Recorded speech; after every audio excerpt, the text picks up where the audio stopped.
Good to see you again, friend. Did you find what you need? Huh, if I did, would I be living like this? Did we not discuss it at length already? Oh, I see. You're toying with me. Ha! I will tell you, but you may find him hostile. To prepare for your encounter, there are certain things you must know. Very few know this, but before the Romans came to this city, it was once entirely Greek. The architecture, the temples, and the people. When the Romans came, in typical fashion, they claimed it as their own, built over everything that could be built over, and renamed the things that could not. Thus, the shrine of Persephone became the shrine of Proserpina. And when they found an obelisk bearing the name Hades, they tore it off and replaced it with Pluto instead. And the city's dwindling Greek residents, witnessing this compulsive Roman conquest, decided to preserve what they could of their heritage. They gathered their art and valuables, secreted them away through the Temple of Demeter, and hid them here, out of reach of the Romans. However, there was one thing that always seemed out of place to me, and it is the very thing you seek. An even older plaque bearing an Egyptian inscription. We had no idea until years later when the first of my friends began to die. As a result of their deaths, we began to dig catacombs branching off from this cavern to lay them to rest. We extended the tunnel so far that we accidentally discovered another, an even older tunnel, which somebody had gone to great lengths to keep hidden. Suddenly it made sense why there was an out-of-place Egyptian plaque among our people's possessions. You see, we proud Greeks had thought the Romans beasts for stealing and corrupting our heritage. But it turns out this game has been going on much longer than any of us imagined. I think it is best you head through the catacombs and follow Kabash's trail. There are certain things you must see for yourself. Take this key. You'll need it to open the gate.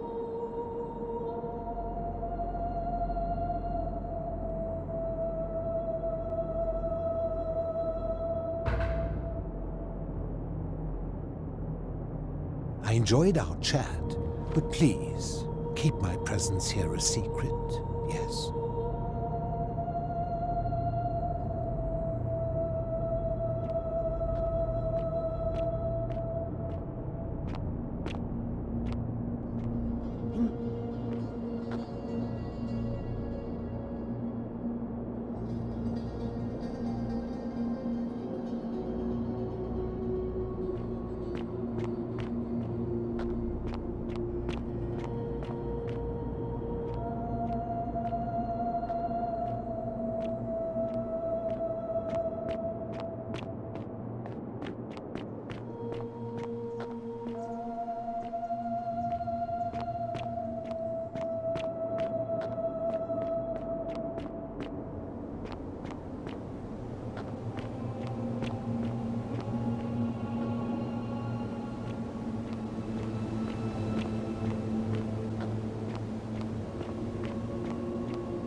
Stop!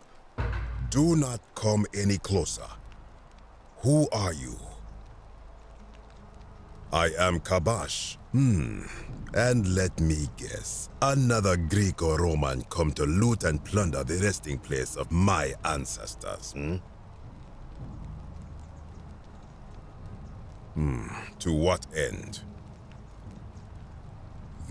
That is welcome news. You really are not Greek or Roman, are you? I was planning to return it myself, but for now, I must remain. Here, take it, and restore the honor of Osiris.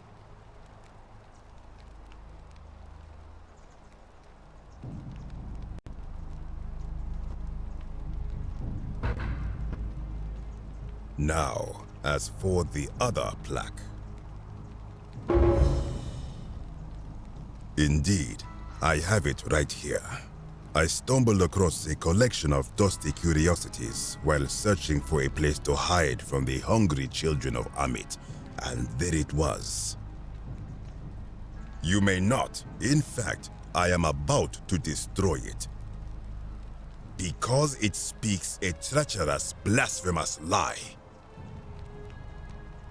I will tell you, but first, do you know what this place is? Indeed, and I see you know our history.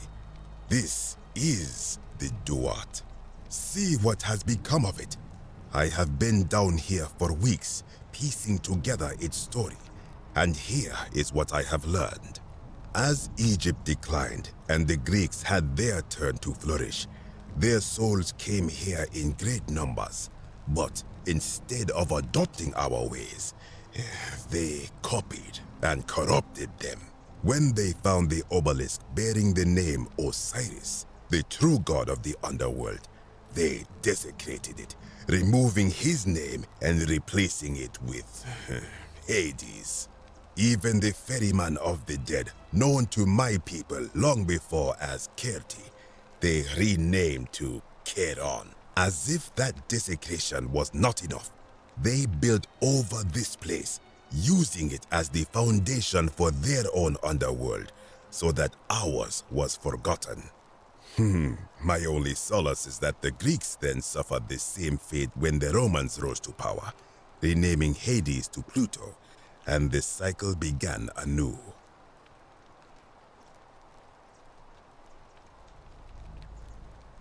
I am glad to hear it, which brings me to this other, fourth plaque. It is inscribed with a script I do not recognize, but it is ancient, almost as if it is older than the plaque bearing Osiris's name. But if that is so, it would imply the gods of Egypt are mere imitations too, copied and corrupted from an ancient people who prospered even before us, and that my people did to them what the Greeks and Romans did to us. But this I cannot accept. I sense a deception. Perhaps it is the work of Set, the usurper, seeking to undermine Osiris once more. You will never know. This work of sacrilege must be destroyed, thrown into the black abyss below in Osiris's name. You are too late. It is done.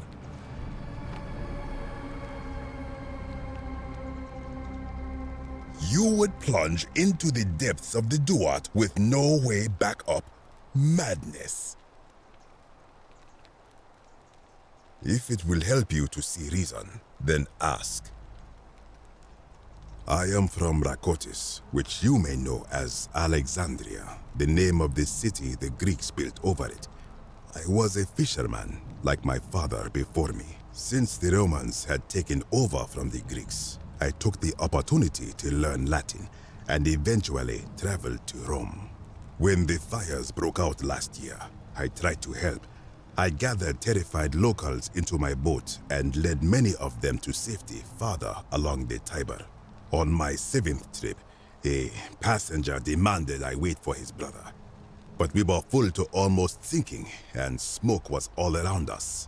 I told him his brother would have to save himself, and he tried to bribe me by placing a coin into my hand. When I refused, he drew a dagger and thrust it between my ribs. I awoke on the banks of the river to a stranger wearing a ram headdress. He said his name was Kerti, and at the time, I simply thought him odd. It did not dawn on me until much later that he was the Kerti, the ram-headed ferryman described in the Book of the Dead. This is where I belong, as caretaker of the memories of my people. If our ways are to be remembered, it falls to me. I think if someone is to break the golden rule, it will not be me, for I try to live as I always have by the command of the goddess Ma'at. Do to the doer to make him do. As for the punishment that will come from it, I finally understand why it has long been said among my people that gold is the skin of the gods. I do not know. What could possibly lie beneath the underworld? Perhaps it is infinite darkness. Perhaps it is the lair of Amit, the devourer of souls. All I know is it would be unwise to venture down there. Most unwise. Good. Be gone from this place. Wait. You are planning to go down there. I see it in your eyes. You would plunge into the depths of the Duat with no way back up. Madness. We shall see.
When I told you that you would not find a way back up, that was not a prediction. That was a promise. You will die here. I disagree. I warned you against coming down here, against perpetuating this sacrilege, but you persisted. You have undermined and dishonored the true God of the underworld. How did you think this would end, if not with bloodshed? Very well, I will listen. But if I sense deception, or if you further insult my gods, I will carry out my threat. So tell me, why should I let you live after you salvaged this instrument of blasphemy?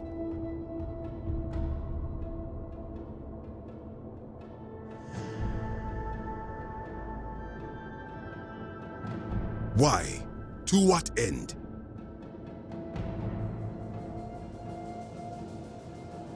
But why?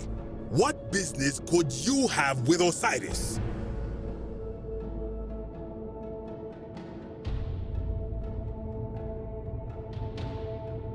Blasphemous fool! You have sealed your own fate. Ha, good. I welcome it. You see, the philosopher told me that each time it breaks, Osiris bellows with rage, and his voice shakes the very foundations of the earth. I can only hope one more tremor will lay waste to this fragile place once and for all, and you along with it. The many shall suffer for the sins of the one.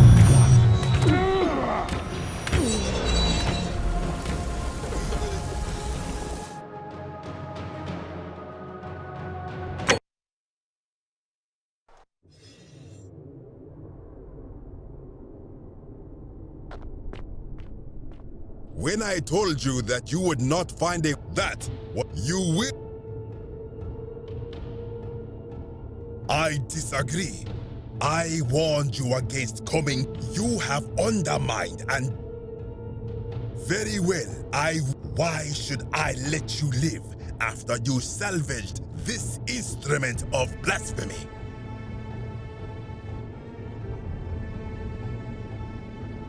That may be true of many things, but this is different.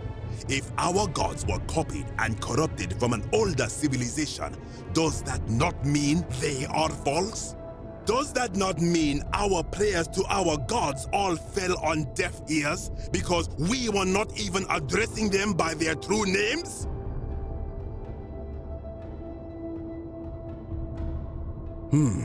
Now that I think about it, my people would sometimes call Osiris the god of many names. Perhaps it is so. But the underworld of my people is so different to this one, and so unlike the way it was described by our priests. Many of my ancestors endured great hardship to live good lives so that we may descend to the Duat in death and be judged accordingly. We prepare to have our hearts weighed on Anubis' scales and to swear ourselves innocent of sin before the 42 assessors of Ma'at. And yet, I arrive here to find the Book of the Dead contained only a seed of truth. And now I ask myself, did our priests steal and embellish the stories of an older people and feed us lies all our lives simply to trick us into obedience? I am not sure I follow. Speak plainly.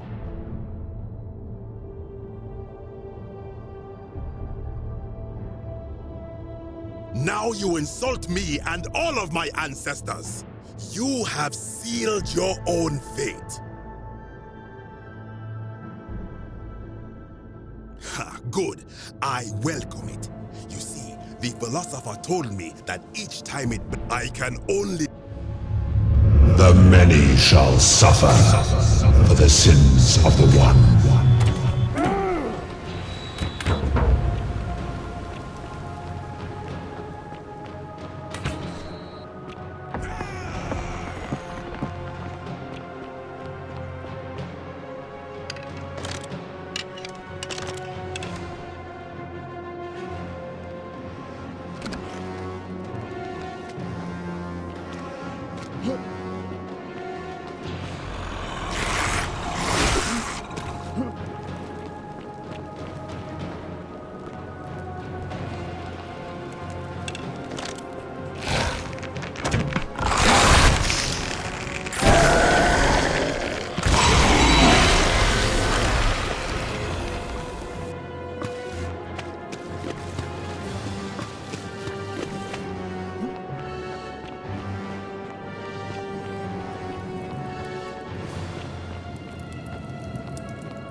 When I told you that you would not find a that you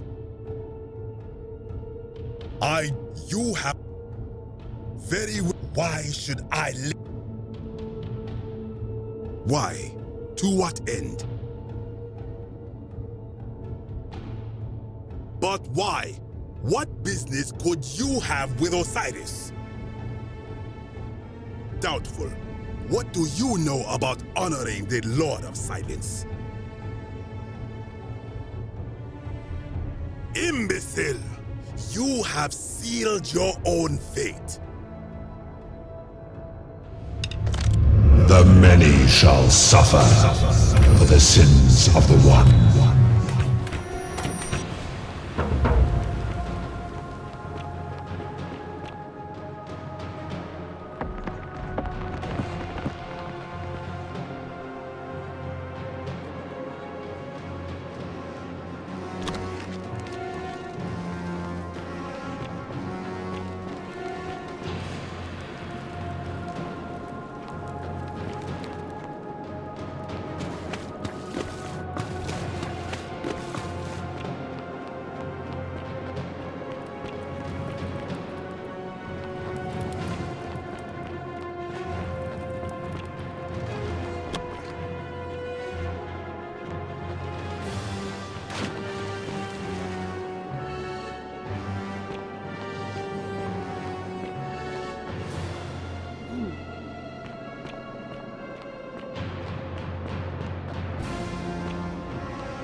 Salve, friend.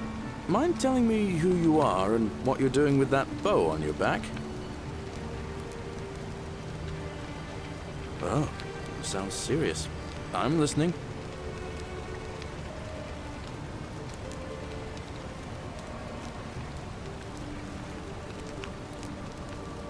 Alright, let me see.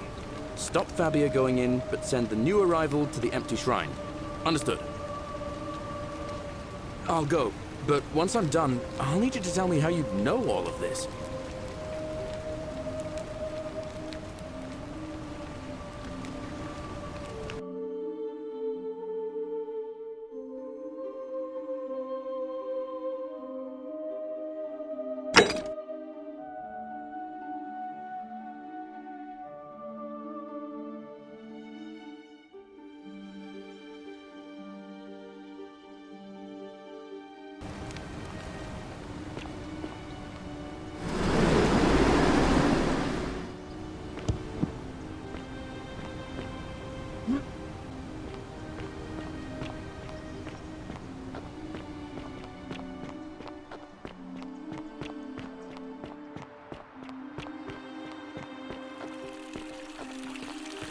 On your best behavior, I trust?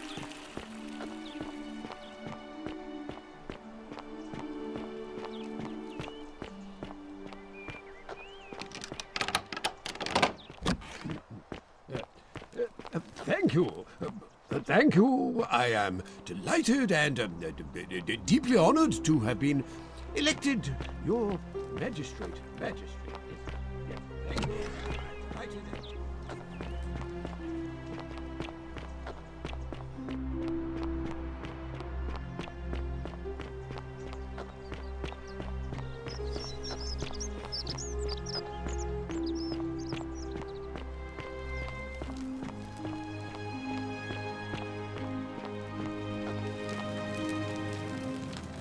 Salve again, friend. I went and did as you asked, and it worked. How is it possible that you've just arrived here and you already know everyone and exactly what's about to happen to them?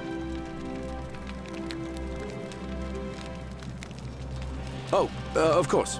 I'll leave you to it then.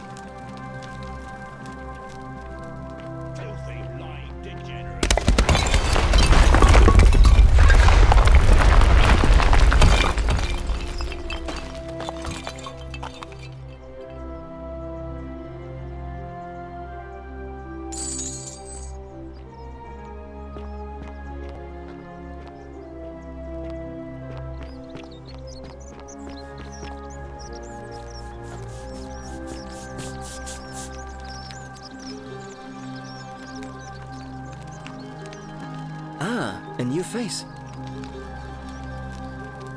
Nice to talk to you.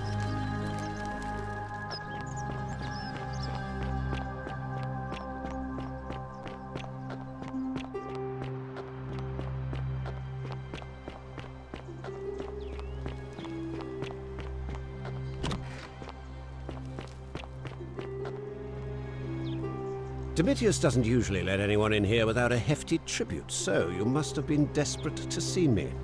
Well, what do you want?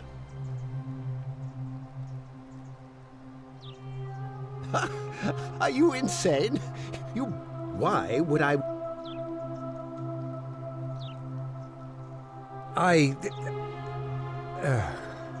So... It finally caught up with me.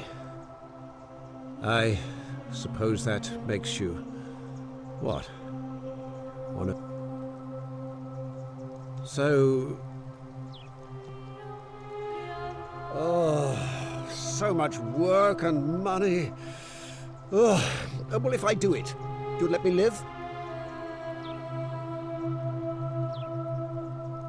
Fine. Ruling this cesspit of a city would have been beneath me anyway. I'll have Domitius notify the priestess of my withdrawal and release those two from debt bondage. There, you got what you wanted. Now, please, leave my villa and never speak to me again.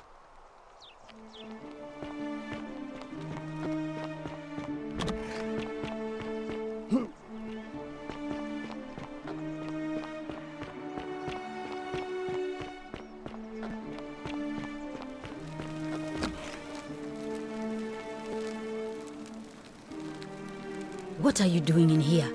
She needs the... What? Quick, Yulia. You... Hopefully in a... That was extraordinary. But how could you know she needed this exact medicine? And how did you even get it? I guess it doesn't matter. You just saved a person's life, and you should be proud of yourself. She might even be able to thank you herself in a few moments. And maybe she can tell us who poisoned her, and who she meant when she was muttering about that snake's cruel blood. In the meantime, I'm happy...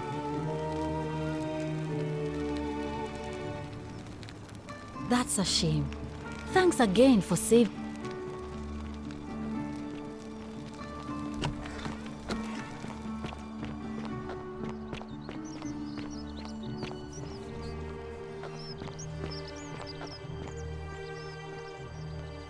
Citizens, I have an announcement. Malleolus has withdrawn his candidacy from today's election. Unless any new challengers are nominated by night...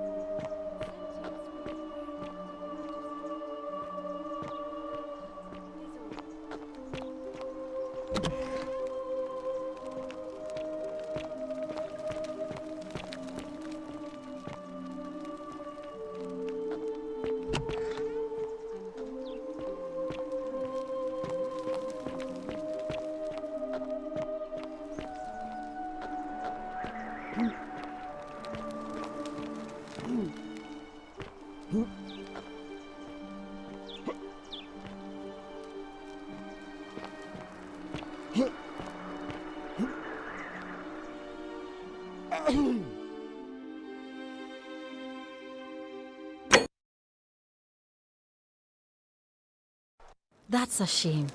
Thanks again for saving Yulia's life. Apollo smiled.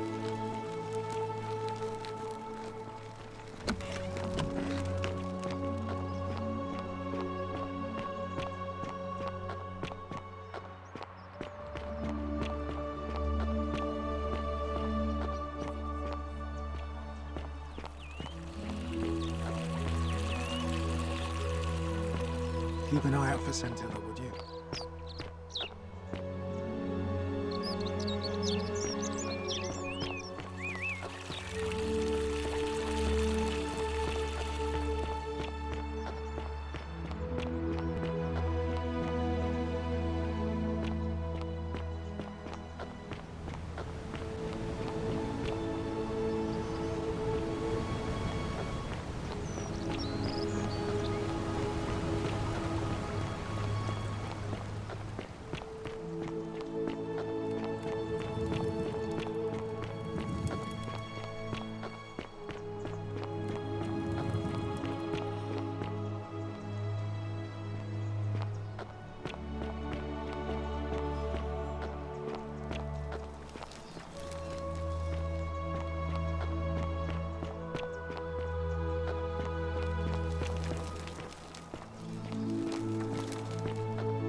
Name's Rufius. Better watch your step.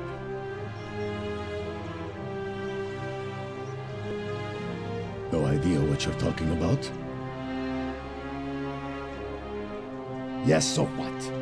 What are you going to do about it?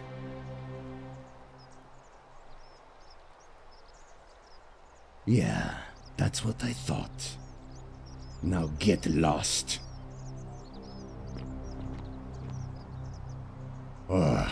You again. What business is that of yours? Willow bark. And this will work? Oh, thank God. Finally, some relief. This is what I've been praying for. Maybe God hasn't abandoned me after all. Thank you. I've been in a lot of pain lately. It was too much. I owe you. No idea what you're talking about? Look, it's the rheumatism. I know that's... And I know I said I owe you one. So... I'll leave him alone from now on. I'm going to go and clean up the graffiti.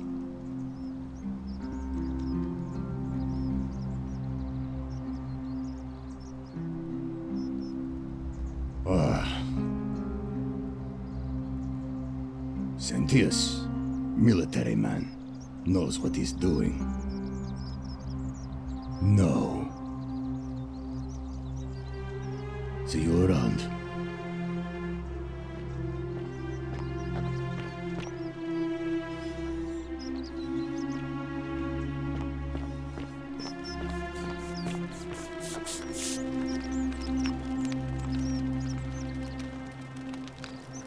Welcome back.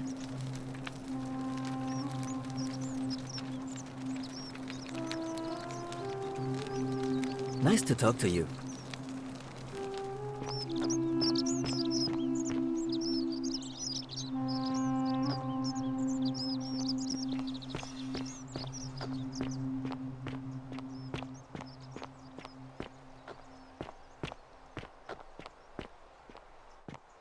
Isn't the great temple majestic?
I saw you slide down that rope before.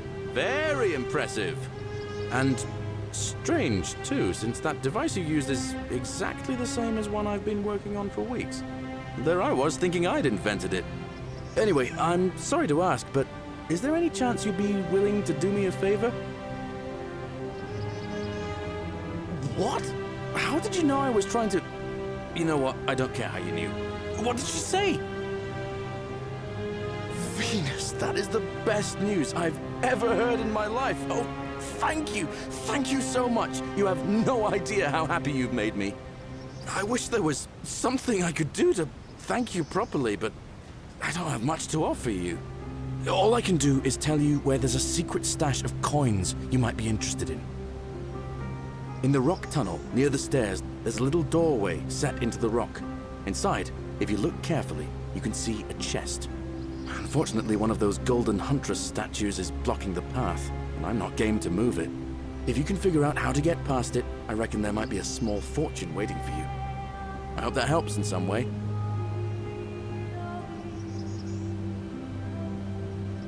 I can't see how I could vote for either candidate. I don't like Sentius much, but Malleolus is almost as bad. Even I could do a better job. Me, a farmer. And I've never given a speech or put on a toga in my life. I've bounced the idea around once or twice, mainly as a way of getting Dooley set free. God knows Sentius is never going to do it. But from what I hear, Malleolus has the election stitched up. Nobody's going to take him on and win. And maybe that's not such a bad thing. I mean, he talks a lot about freedom, so I'm hoping if he's elected, he'll release Dooley from his cell. And that's good enough for me. He did? Oh, that was unexpected. I wonder what could have possessed him to do that. Well, I guess it's time for me to step up then. I'll let Equitia know I'll be running. All right, see you around.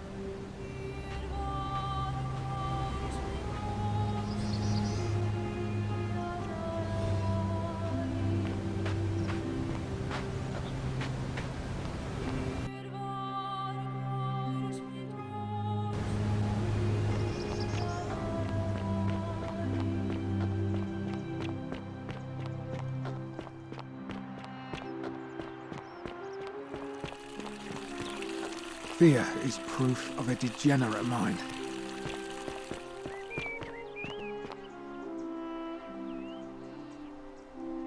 What now?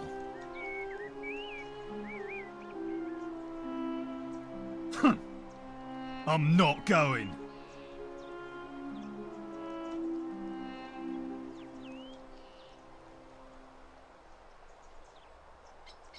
Whatever. Just remember, I'll be watching.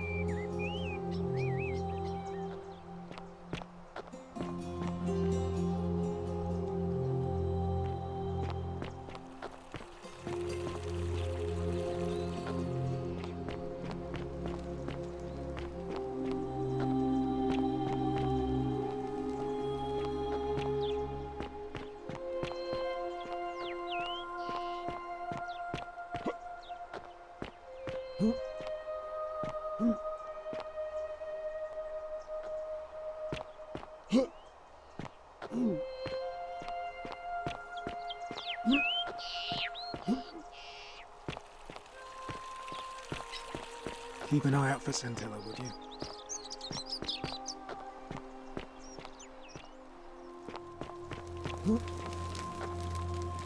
Oh, don't mind me. I just live here.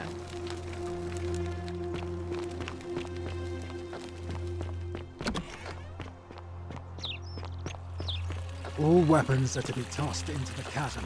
Magistrate's orders.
Salve, friend. I'm Octavia. Welcome to life under the Golden Rule. It's a ghastly thing, is it not? How are you faring so far? Ah, another stoic, perhaps. We all need something to help us through times like these. We've all been where you are now. I remember when I first arrived. I used to lay awake at night contemplating the big questions. Why am I here? Is there a way out? What is the Golden Rule, and who or what is responsible for it? I still don't have any of the answers, I'm afraid. I don't think anybody does. But I'm happy to share with you what I've learned. Here, in this place, the magistrate has me earning my keep by cleaning and pruning the gardens. It's not quite how I expected my life to go. I used to live in a lovely villa on the banks of the Tiber.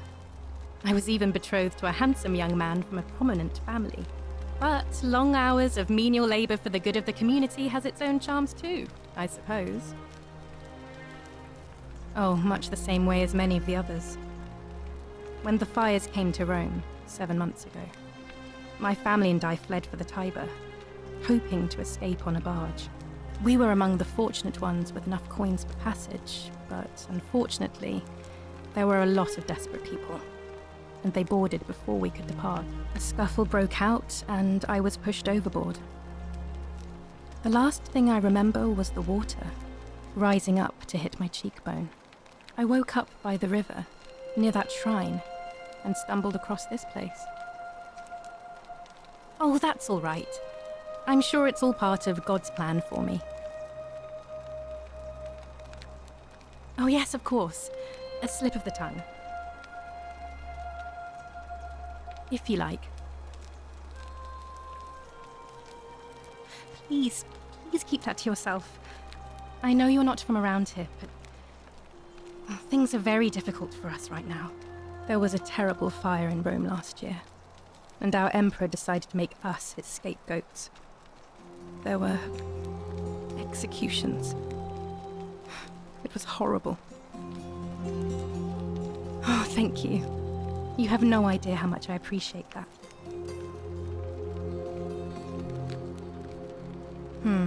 The many shall suffer for the sins of the one. I think about those words a lot. I'd like to think that if we all love our neighbours as ourselves and do to them as we'd have them do to us, then we'll all be fine. But on the other hand, I was always taught the intent of man's heart is evil from his youth, and that all of us are born with a tendency towards sin. And that's where I get stuck. Is it true? Are we born with a tendency towards sin? You don't think that's a little naive? I suppose you've never seen what I've seen. Innocent men and women, torn apart in arenas while thousands of Romans look on and cheer. If that's true, then sooner or later, things are going to end badly for all of us down here. Unless, of course, there's some kind of divine intervention.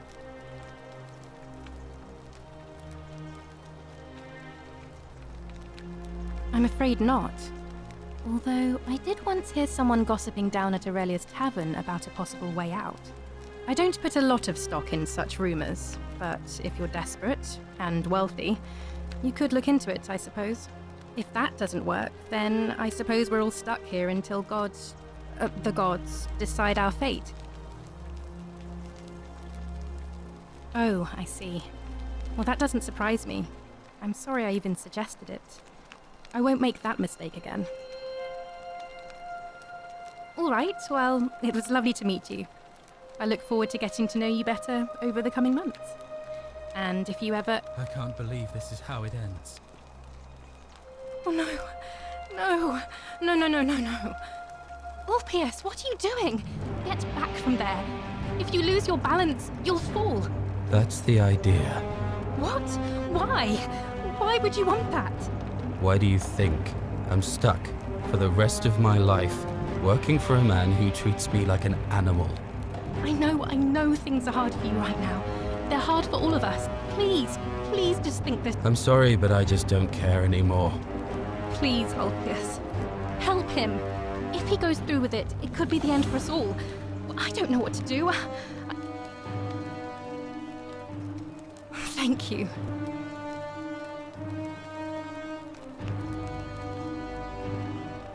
It's too late for that. Yulia and I made a pact, and she's already swallowed hemlock this morning. If I backed out now, I'd be betraying her. I can't do that. What? Are you messing with me? We're free. We're free. Thank you. It seems fortune smiles on us after all. I'd better go and pay a visit to Yulia immediately. I just wish there was some way I could repay you. But I have nothing but the tunic on my back.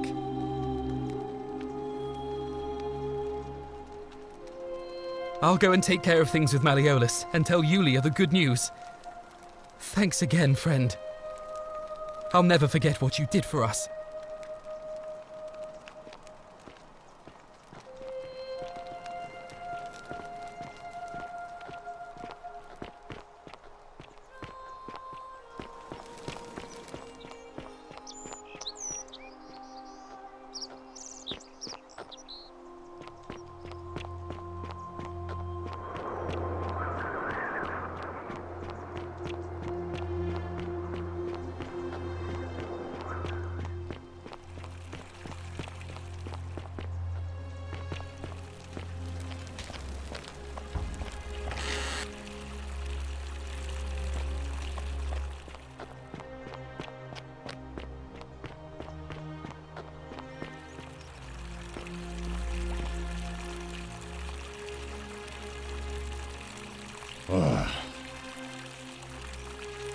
No, I don't.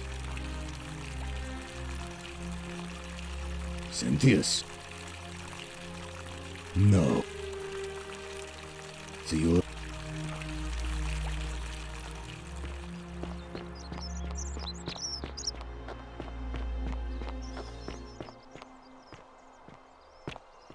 don't need to say anything.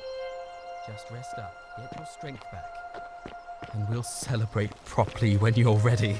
I will. Thank you, Ulpius. I will.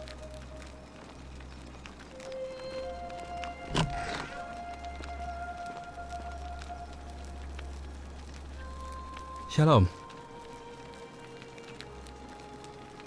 All right, friend.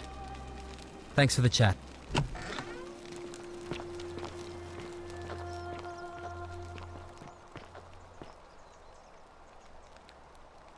Shalom. Sentius, I suppose. I'd have to be insane to vote for Malleolus after what he did to me.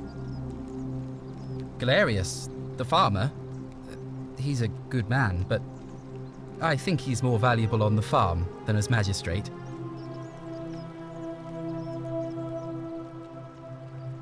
You mean where am I from and all that? Judea, originally. But when I was a child, I moved to Rome with my family, Romanized my name and spent most of my life in the Jewish district of Trans-Tiberim, across the Tiber from the main city. That's where I was when the fires broke out. Everyone was running toward the river and I, listening to my inner contrarian, ran the other way. Every road leading out of Rome was in chaos, full of people with all their belongings in carts and brigands preying on them. Several hours down the Appian Way, I saw another Jewish family being attacked by 3 opportunists. So I picked up a branch from the side of the road and went to defend them.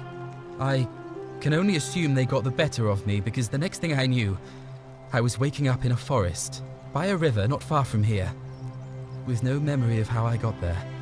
It's strange though, because I still had my purse on me.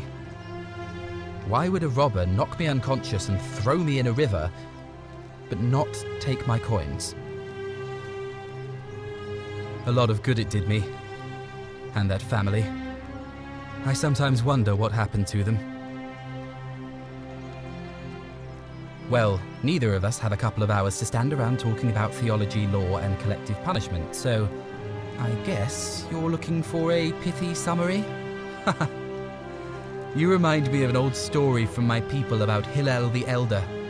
He was approached by a Gentile and asked to explain the entire Torah while he stood on one foot.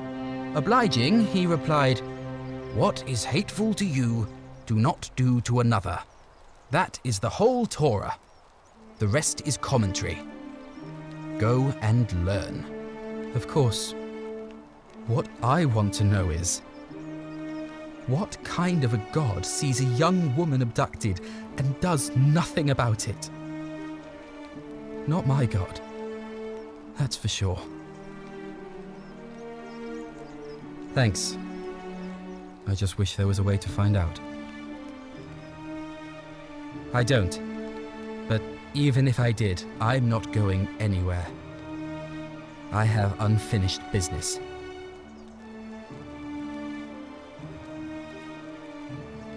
Sentius, I suppose.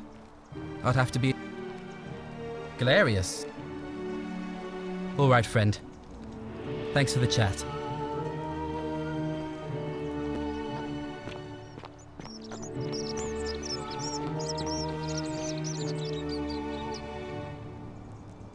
Ah, it's you again. Hope you're settling in, friend. Oh, and I'm in the running for magistrate. Feeling kind of nervous, but I'm hoping it'll all be worth it when I order Dooley's release. I just hope I'll have the votes I need. Now, what's on your mind?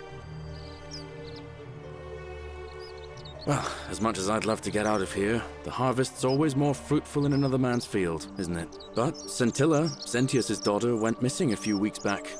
Could be she found a way out. If anyone knows for sure, it'll be her sister, Sentia, but she'd never tell the likes of me. All right, see you around.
How'd you do?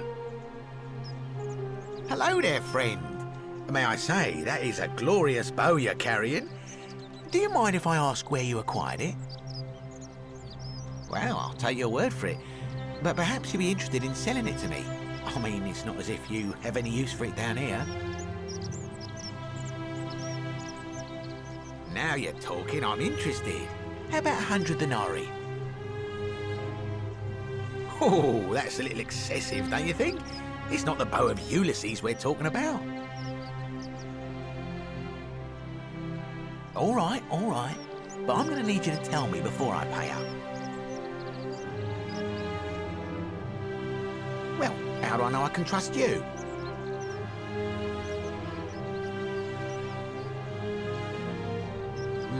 I suppose you're right. All right, you drive a hard bargain, but here's your money. Now, The location of that bow. What? But I already knew that, you imbecile. Everyone knows that. I can't take that golden bow because stealing from the goddess in her own shrine would break the golden rule. You promised to tell me where I could get one of my own. What is this? Some kind of joke? I don't believe this is happening. Don't even talk to me.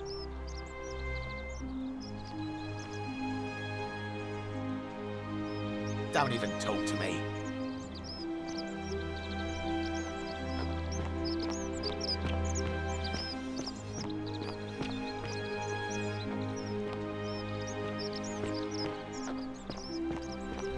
Welcome to my humble store. Greetings, I'm Georgius. It gladdens me to see another foreigner in our midst. We must stick together, you and I. My friend, your words intrigue me more and... Galerius, did you know he saved the life of my young friend Fabia? The man is a hero. But of course, I hope that our paths cross again soon, my friend.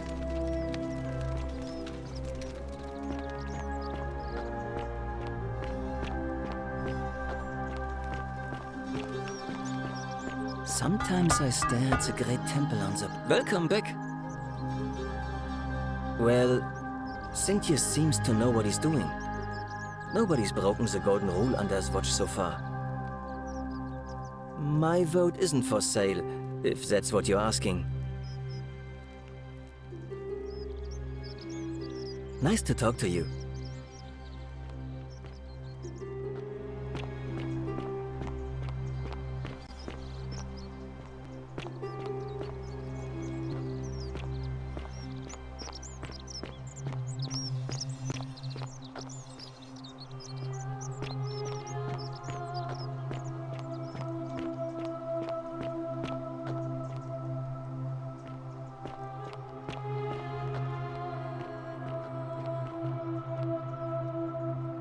Shalom. Cynthius, I suppose. I'd have to be... Galerius.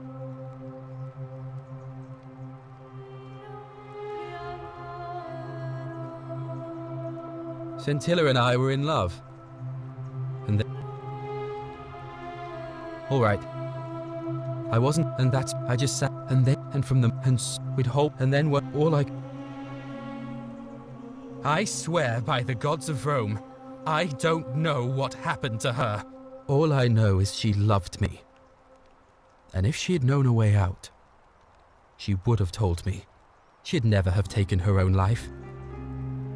I can't prove it, but I just know she's still alive somehow. Even now, it's as if I can hear her voice in my head, crying out to me. That can only mean one thing. Somebody abducted her. I have no idea how or who would want to do something like that to such a... My guess? Malleolus had something to do with it. I have no idea where he'd be keeping her, but I have a feeling. Really? I feel like I've... First, the palace. If Navia managed to get in, then I suppose Scintilla could have too. The only other place she could be is somewhere in the cistern network. I remember hearing that Dooley had been poking around in the upper cistern before he was locked up. So you could ask him about it, I suppose. All right, friend. Thanks for the chat.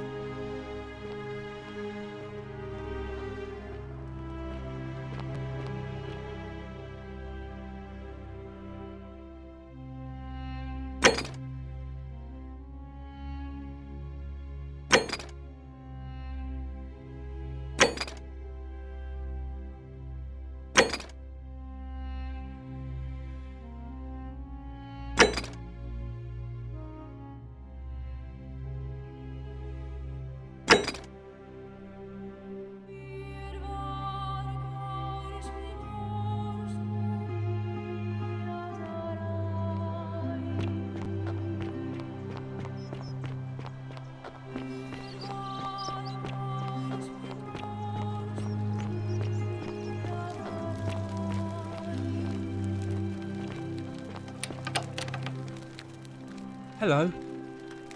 Have we met before? You're going to let me out of here? Really? Oh. Please. I hate it here.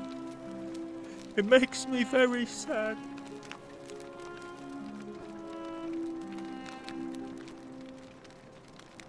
You're mean. I don't like you.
I hope you're coping. Oh, it's you. Was there something...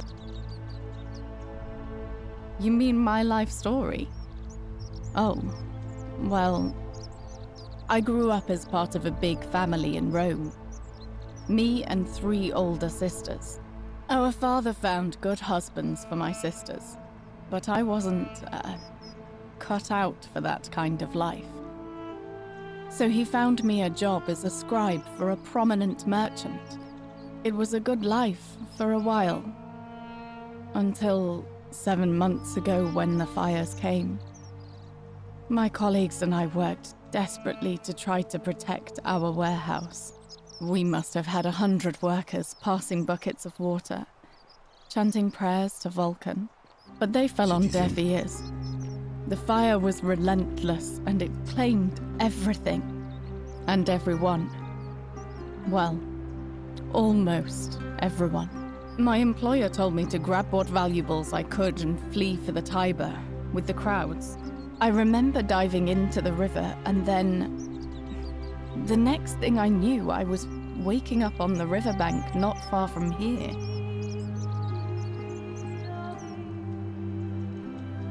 Our priestess, Equitia, once told me it's the god's way of creating a city without sin. But if that's the case, then whichever god is responsible for it didn't think it through. I mean, all it really does is make bad people better at hiding their sins, and good people too frightened to stand up for themselves. I've seen Malleolus, Claudia, and Domitius make grown men cry. Romans. They don't cry easily. They've never physically hurt anyone. But the point is, they don't have to.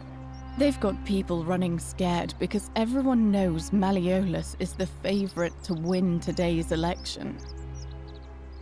I doubt it. I mean, the election is today, and you've only just arrived. I just don't think there's enough time for you to do anything.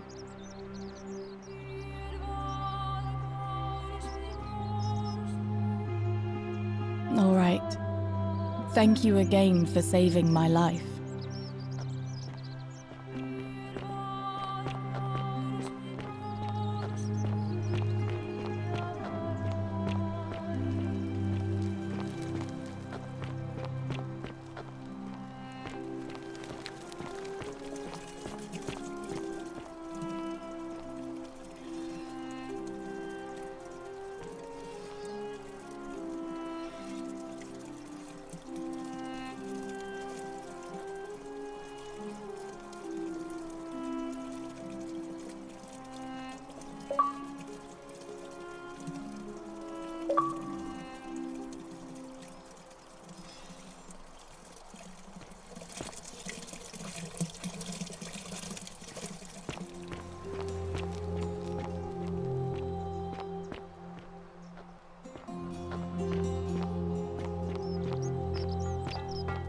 Salve.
Be careful Citizen. who you trust.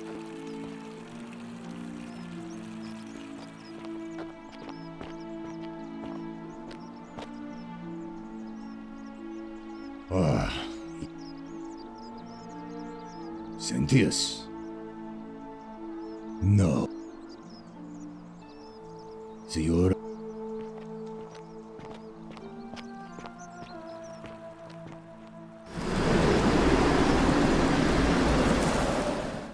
Isn't the great temple majestic?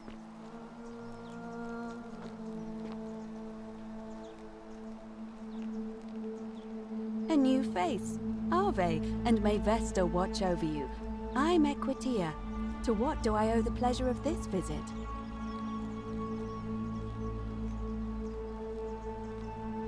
It must be completed by dusk, just the same as any other official business.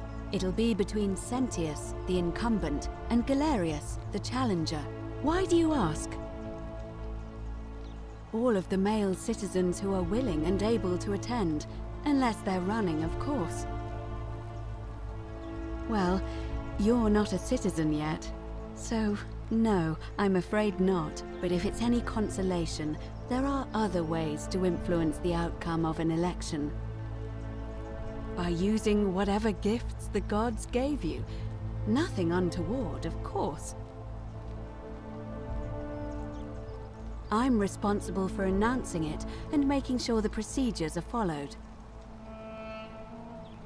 As I said, I'm planning to hold it before dusk, but I suppose I could hold it sooner, if there's a good reason.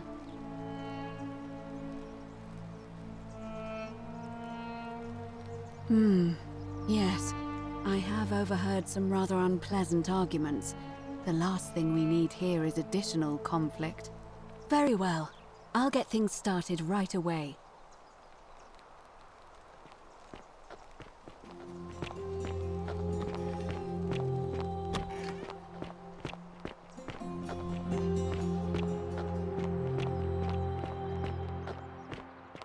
Citizens, it is time.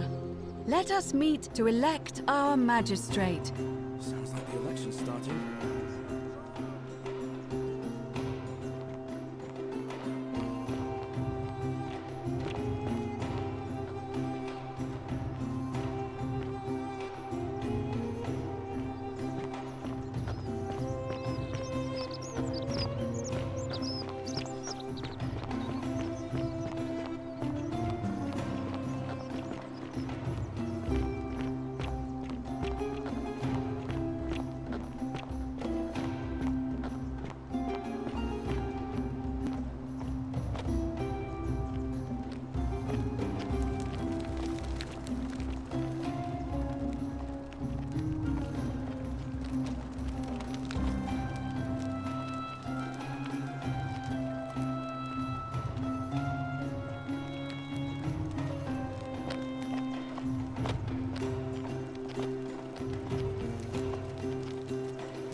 Citizens, we have a quorate body of voters gathered here to elect the city's magistrate.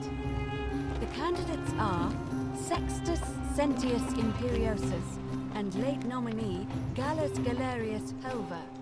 Marcus Malleolus Gurges withdrew his candidacy earlier today.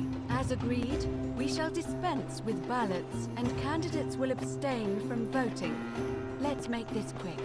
As I say your name, call your vote. I'll start with you, Horatius. Sentius, of course. Georgius. Galerius. He saved the life of my dear friend Fabia. Dacius. Sentius. Virgil. Sentius. Ulpius.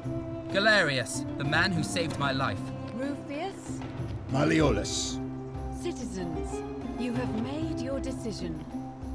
Sextus Sentius Imperiosus. My fellow citizens, you've placed your trust in me once again, and you won't regret it. I vow that each day henceforth will be just like this one, and I will deliver.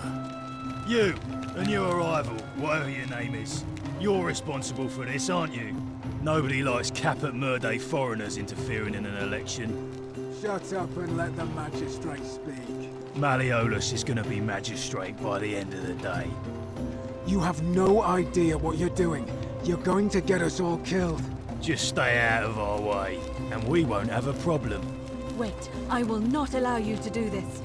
You're showing your true colors now, priestess. Your corruption sickens me. Domitius, ignore her. Proceed. This is insanity. You doom us all. Lies! It is time the Golden Rule was exposed for what it is. A children's... The many shall suffer for the sins of the one.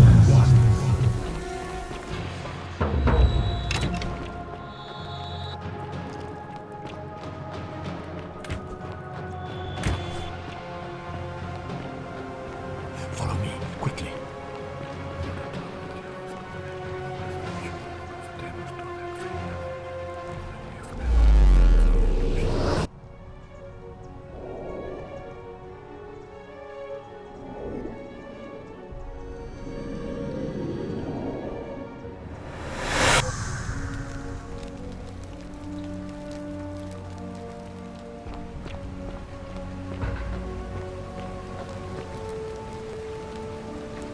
Salve, friend. Mind telling me who you are and what you're doing with that bow on your back? Oh, sounds serious. I'm listening.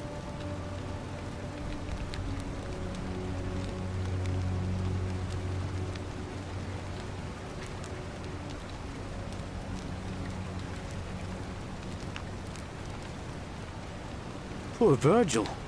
Poor Rufius too, I guess. All right, got it.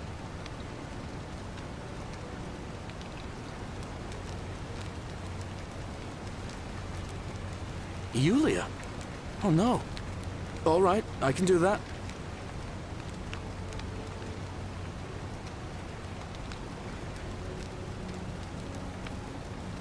What? Are you... You're serious, aren't you? I doubt Domitius will let me talk to him, but I'll make sure he passes on the message. All right, let me see. Stop Fabia going in, but send the new arrival to the empty shrine. Understood. I'll go, but once I'm done, I'll need you to tell me how you know all of this.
Cerberus lifts his triple head and lets out his threefold braying.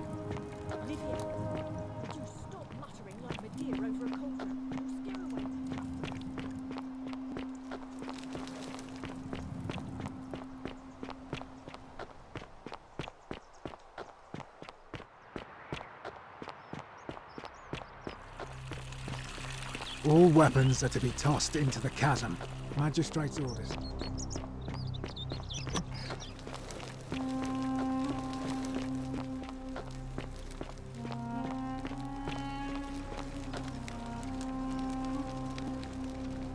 We're finally alone. I assume you already know who I am. May I know your name? We have? Wait, I must have... Is that about right? You broke it. Why in Pluto's name would you do that? Well, it seems you failed. Spectacularly. Look, it's unfortunate, but all that matters now is that you make use of what you've learned and gathered and do better next time. Now, I assume you sought me out again for a reason.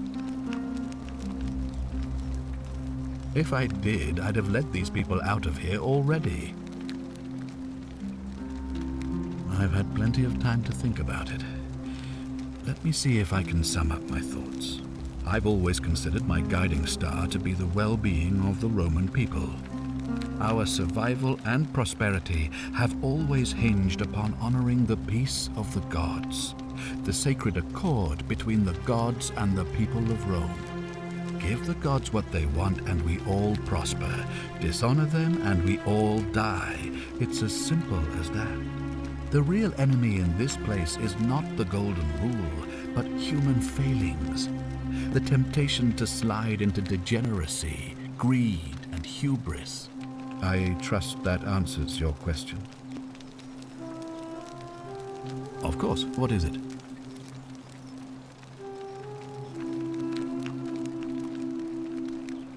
Yes?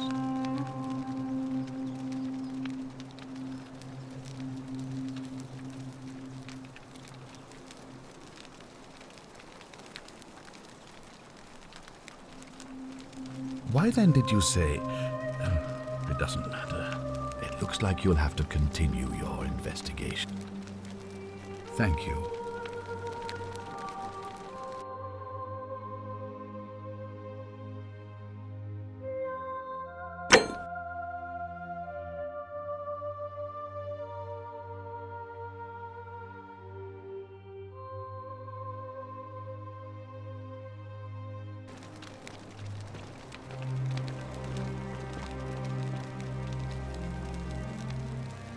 Ah, you've returned.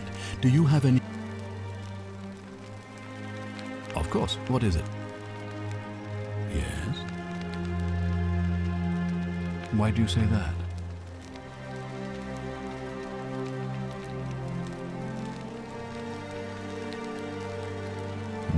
So I'm told. This is truly atrocious behavior, which undermines the very foundations of our democracy. Thank you for bringing this to my attention, but before we proceed, I must ask, are you sure he's the one? Well then, in that case, as much as it pains me to do so, I must act decisively to ensure the survival of my people. As magistrate, I hereby declare him an enemy of Rome and authorize his execution by your hand, forthwith. I don't believe so, no. It's not a crime to carry out the lawful order of a magistrate. So now you're an expert on Roman law, are you? Listen to me.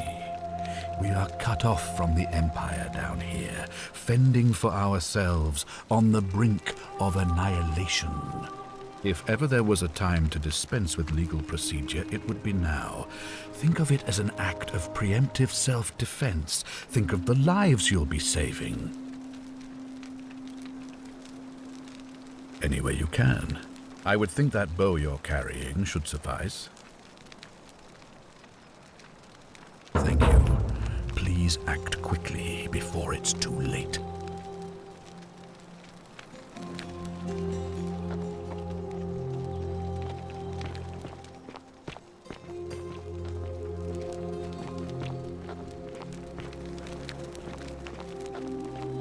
I hope you have a good reason for flouting my weapons ban.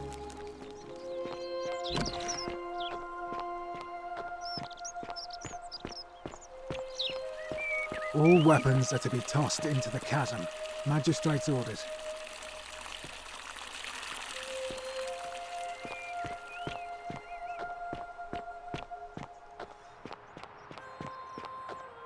That's quite an impressive bow you have there. Just like Diana's.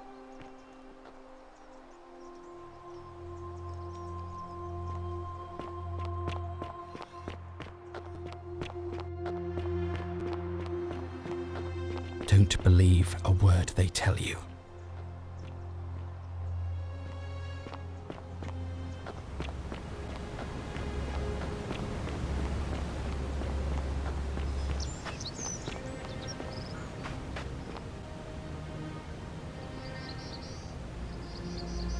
Salve again, friend. I went and did as you asked, and it worked. How is it possible that you've just arrived here and you already know everyone and exactly what's about to happen to them?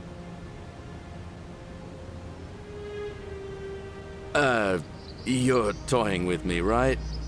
Wait, you're not... You're a bit like... Sisyphus. Sisyphus was a Greek king a long time ago.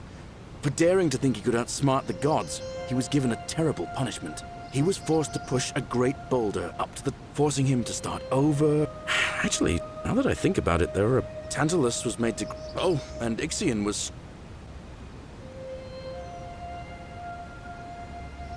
Anyway, I don't know which god you managed to upset to get yourself into this position, friend, but you seem all right to me. So, I'll tell you what. I'll keep doing whatever I can to help you. And you just focus on finding a way to break the cycle you're in. Oh, and I'm in the running for magistrate. Feeling kind of nervous, but I'm hoping it'll all be worth it when I order Dooley's release. I just hope I'll have the votes I need.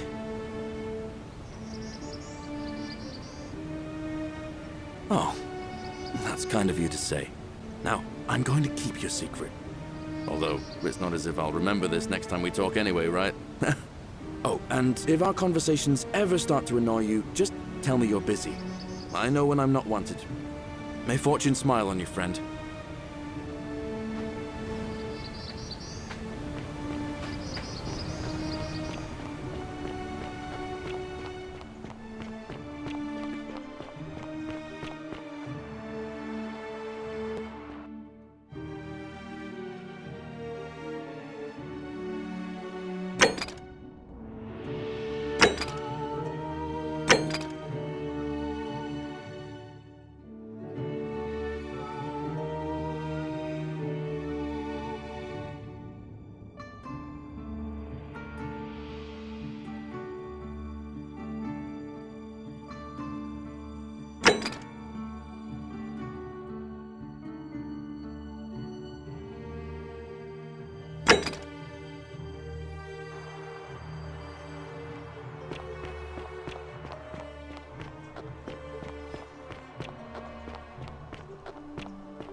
Ah, a fellow traveler. Greetings.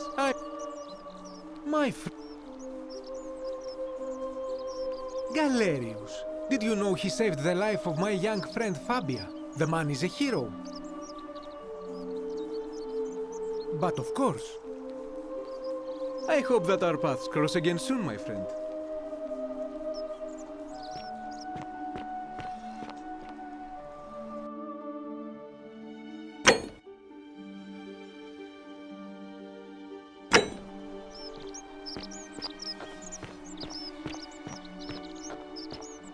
How'd you do? Hello there, friend. May I say, that is a glorious bow you're carrying. Do you mind if I ask where you acquired it? Well, I'll take your word for it. But perhaps you'd be interested in selling it to me. I mean, it's not as if you have any use for it down here. Oh well, let me know if you change your mind. For now, can I help you with something? Sentius, I suppose. Stability is always good for business.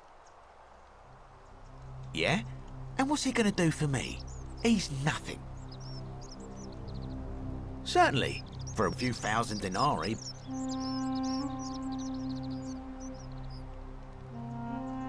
Pleasure doing business. Can I help you with anything else? Very well. Another time. Hello there, friend. May I say that... Well, I'll take... Oh well, let me... Very well. Another time.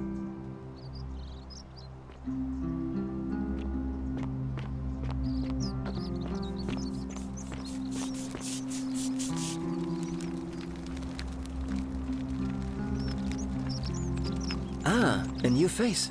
Salve. And well, I hear we have you... Galerius, definitely. He put an end to the notes and graffiti I've been receiving. All right. Nice to talk to you.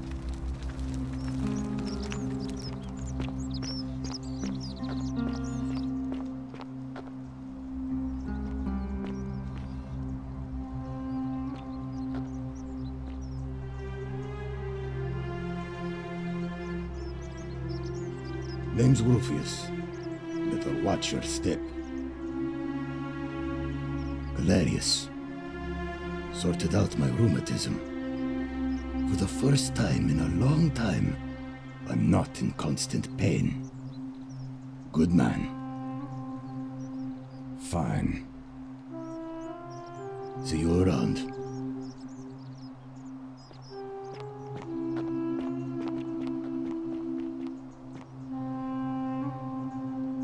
Shalom, friend.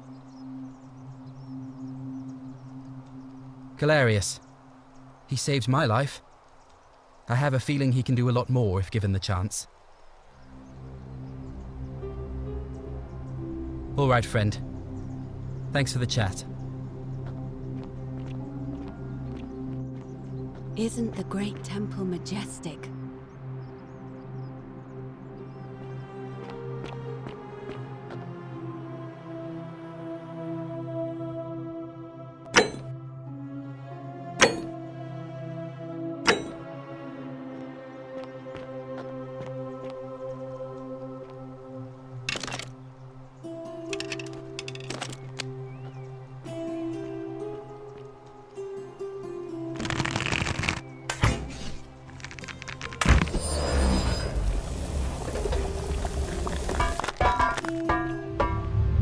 The many shall suffer for the sins of the one.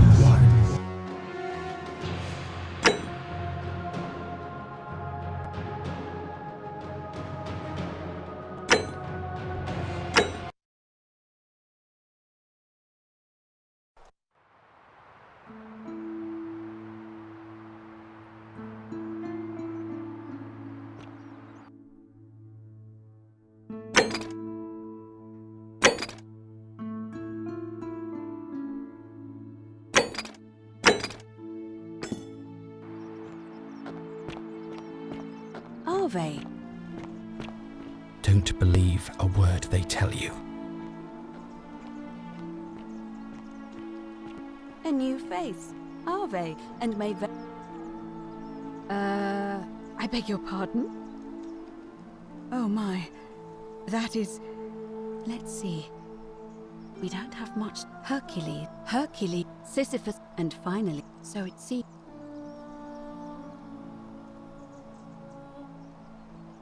May Fortuna guide you.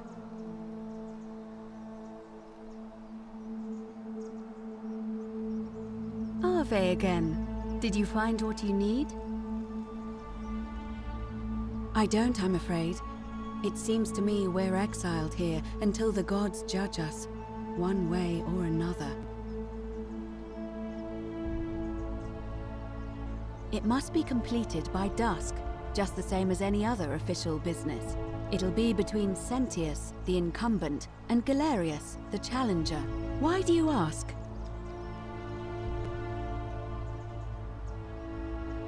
All of the male citizens who are willing and able to attend, unless they're running, of course. That's just the way it's always been, I'm afraid. It never sat right with me, either. There are some women who can vote, Vestal priestesses like myself, but in this case, given my role overseeing the election, I've decided to abstain. I can't allow the perception that I'm being anything but fair and independent, but if it's any consolation, there are other ways to influence the outcome of an election.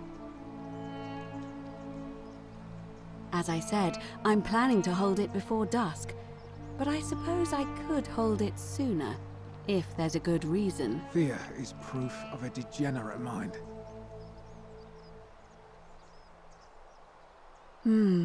Yes, I have overheard very well. Citizens, it is time. Let us meet to elect our magistrate. Election starting.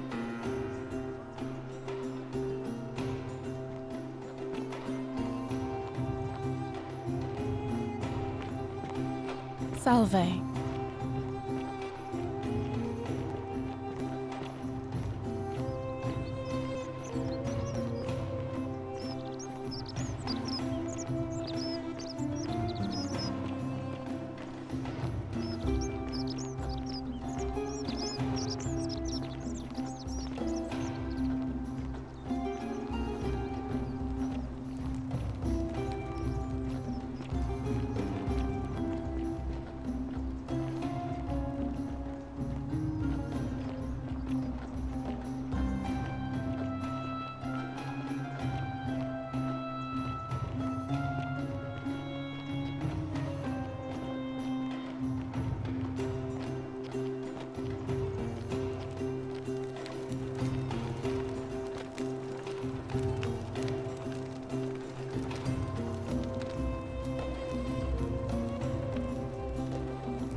Citizens, we have a quorate body of voters gathered here to elect the city's magistrate.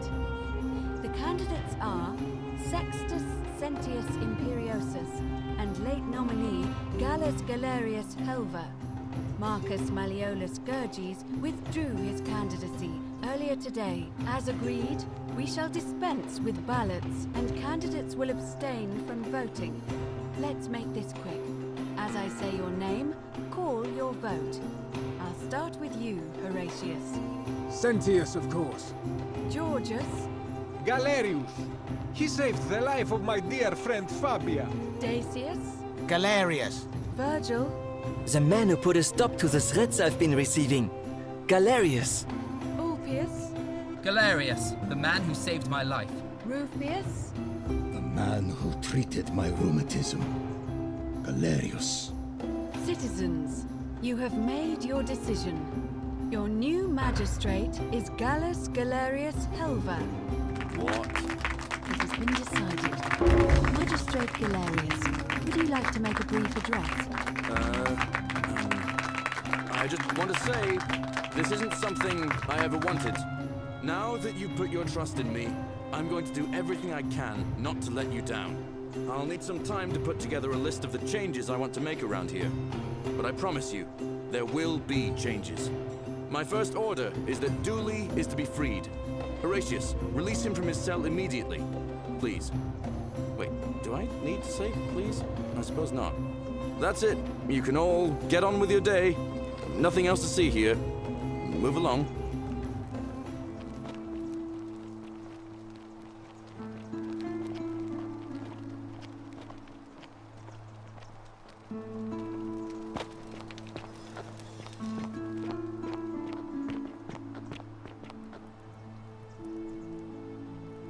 will speak again after you've carried out my order.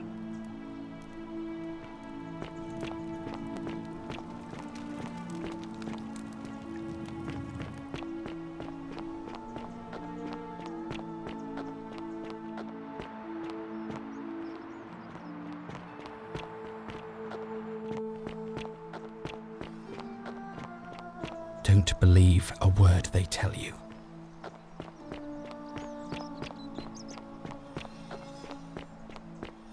How'd you do? I'd love to stay and chat, but I've got a lot of work ahead of me.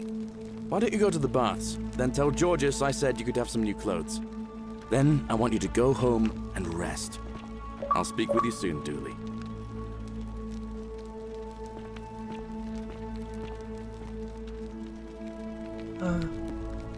Hello? I'm Dooley. Magistrate Galerius said I should thank the newcomer.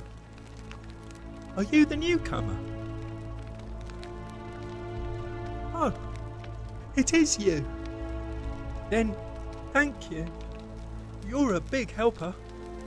I was locked up, but they let me out again. I'm so happy. You can have my shiny plaque if you want, and maybe you can help me find my treasure. My friend Hannibal used to look after me, and he said he always would, but then he died. But before that, he told me if anything ever happened to him, I had to find something very precious. He gave me a key to the cisterns and told me to keep it safe. He said there's something very precious way up high. Please help me find it. Please.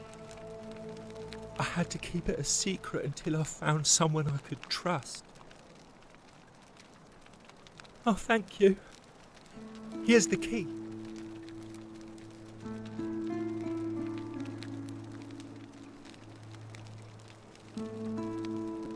I hope you find it. In the cisterns, way up high, Hannibal said. Oh, look over there. Something shining.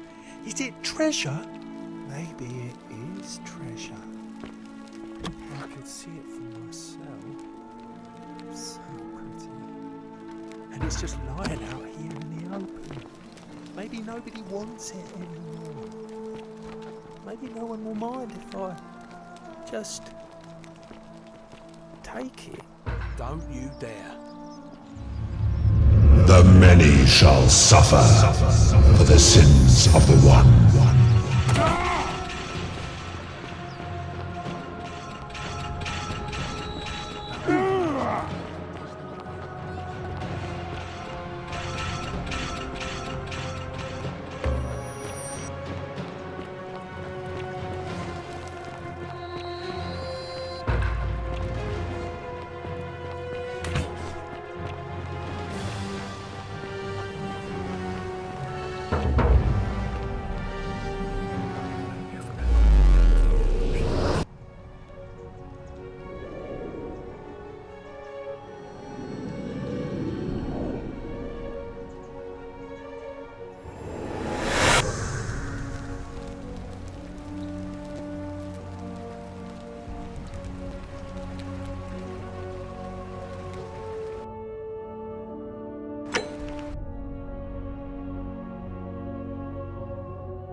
Salve, friend.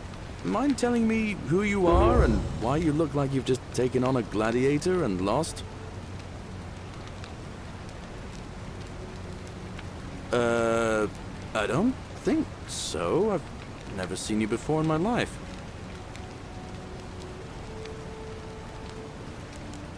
Oh, Bacchus, how much did I drink last night? Of course. What did you want to know?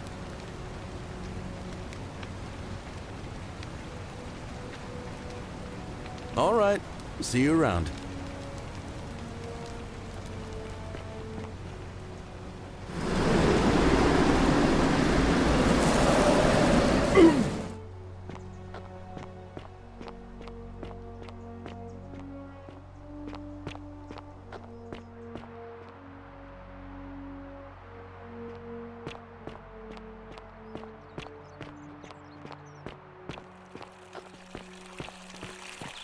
Fear is proof of a degenerate mind.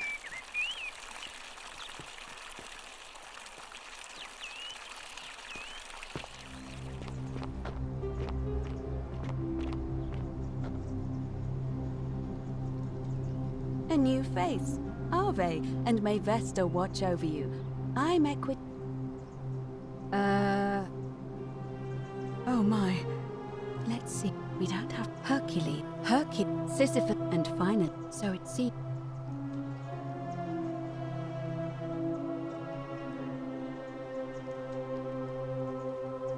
Shh! Is everyone so blunt where you're from?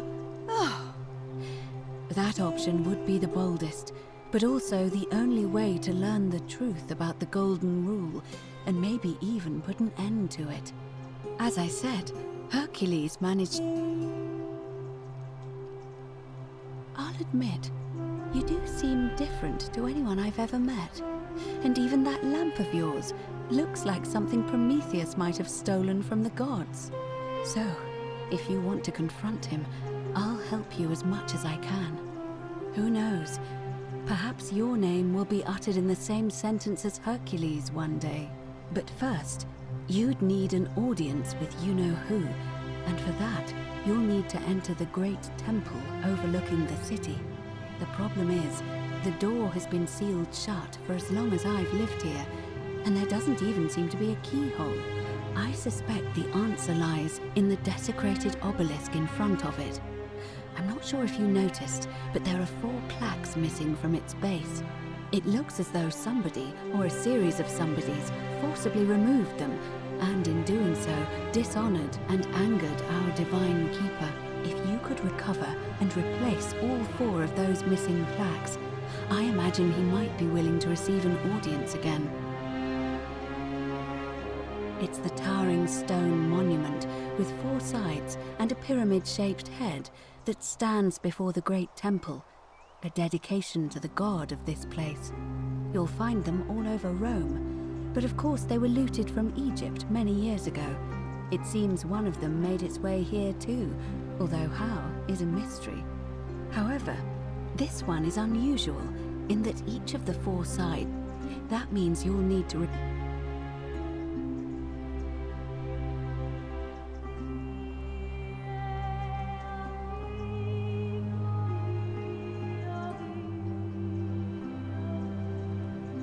May Fortuna guide you.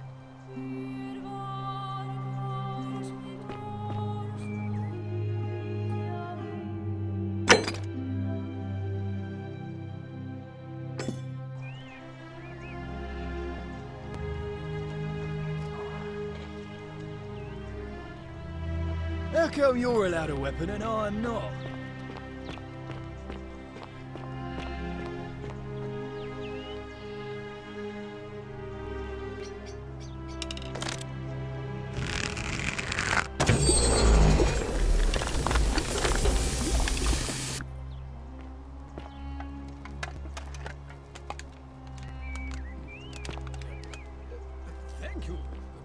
Thank you.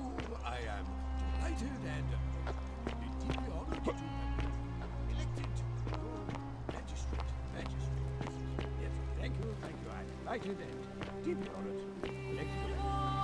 And now, I make this solemn promise to you, good citizens. And now, I make this solemn promise to you, citizens. Under my leadership, you will finally enjoy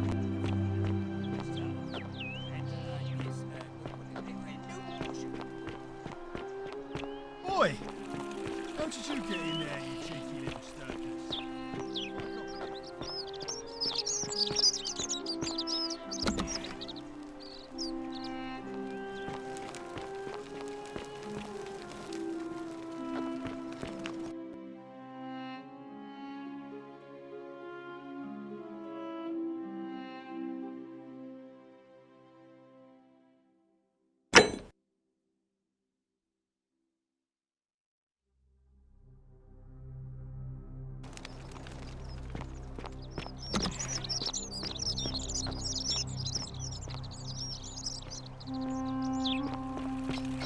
Keep an eye out for Scintilla, would you?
You?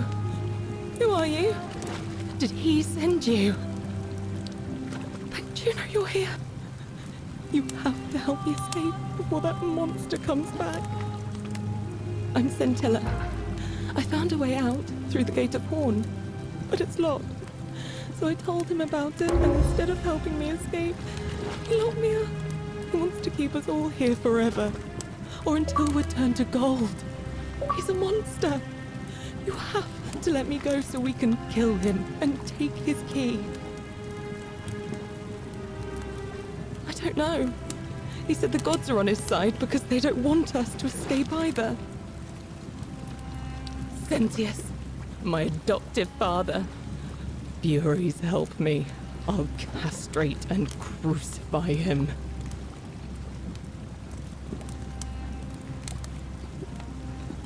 Behind me, there's an aqueduct tunnel bringing water from outside the city, so it should lead us outside. The only problem is it's barred by a heavy locked gate, and he has the only key. I'm going to take that key from around his neck, even if it means cutting his throat to get it. I'm done caring about the golden rule. I just want out. Help me, and we can escape together. There won't be enough time. Just you and me. What do you say?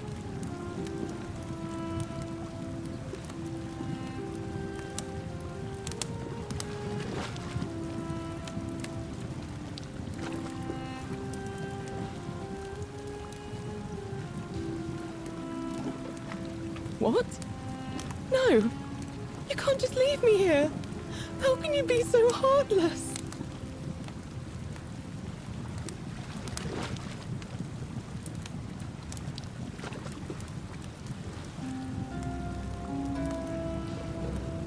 It's no use. You'll never persuade him of anything. I'm telling you, he's a monster. Please. Oh, thank you.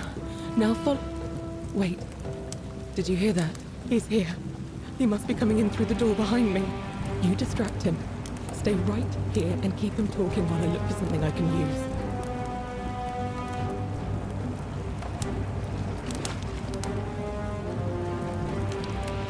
What did you do with Scintilla?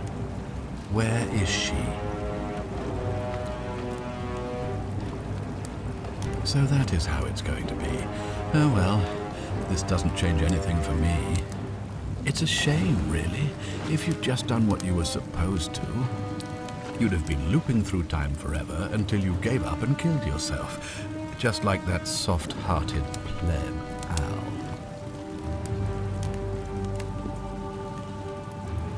Come now, surely you didn't think you were the only one here who remembered everything. You see, my connection to the portal somehow preserves my memories from one loop to the next. Whether that was Proserpina's intention or a happy accident, I'll never know. But I'm surprised you hadn't noticed. Here I was thinking you were a little bit sharper than Al was. Or perhaps you're just more willing to break the rules. He was a moralistic fellow, never once compromised on his principles. And because of that fatal flaw, he relived this day many thousands of times before we finally had this conversation. I watched him come through the portal each time, always a little older, a little more disheveled, a little more haunted. And when he finally saw the futility of it all, as you're about to, it broke him. He drank a jug of wine, tied a noose around his neck, and took his own life, just before he was shot with a golden arrow. The next time I awoke, you showed up, but you've caught up to where he was so quickly. I'd have preferred if you'd given me more time to enjoy the trappings of my success. How many extra days did you give me? Just the 8? Not a lot compared with Al, but I've seized every day, nonetheless. In any case, there's no escape for you except the path that Al took, the path he wrote about on his tablet. What was it? Ah, yes. Better to end it all now than find out what awaits you beyond that portal. So, you discovered my secret. So what? What are you going to do about it?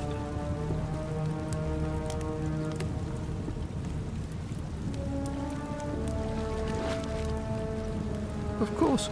There's no way you could have succeeded. Every soul who has ever found themselves here has broken the golden rule eventually. It is inevitable. Man will always sin sooner or later. Any idiot could tell you this. But where others might see tragedy, I saw opportunity. As I told you the first time we met, I found a way to cheat death. By reliving the same day over and over again forever. And I will continue living long after your dust. Why? Isn't it obvious? Because I have grown attached to all this. My title, my beautiful villa, the sun on my face, the music of birds chirping. And as long as this day keeps repeating itself, I get to enjoy it all, over and over again, for eternity. Don't you see? I have found a way to prolong my life indefinitely, to cheat death. I have become, in effect, as immortal as the gods. Can you honestly say you would not wish the same for yourself?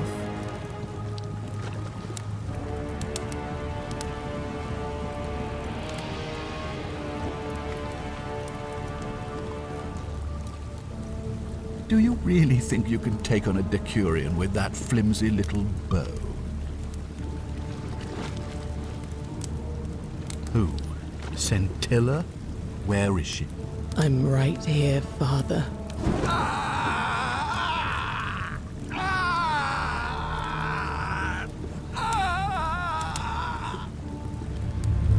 The many shall suffer for the sins of the one. Come on, we have to go. Hey, what's happening to you? That light, it's so bright.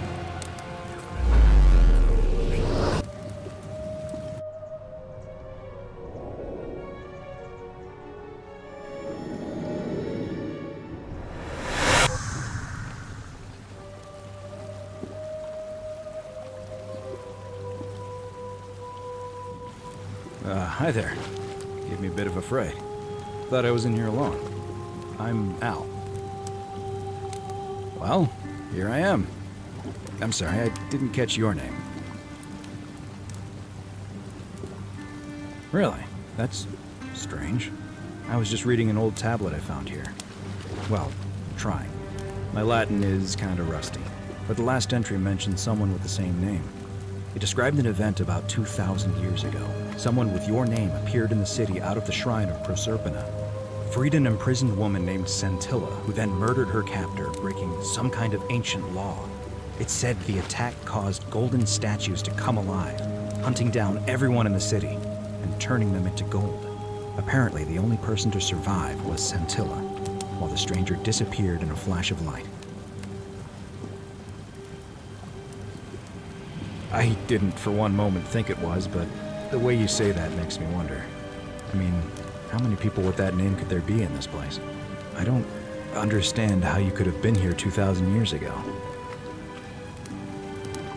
I'm sorry, come again? Let me see that. God, why does this writing look so familiar?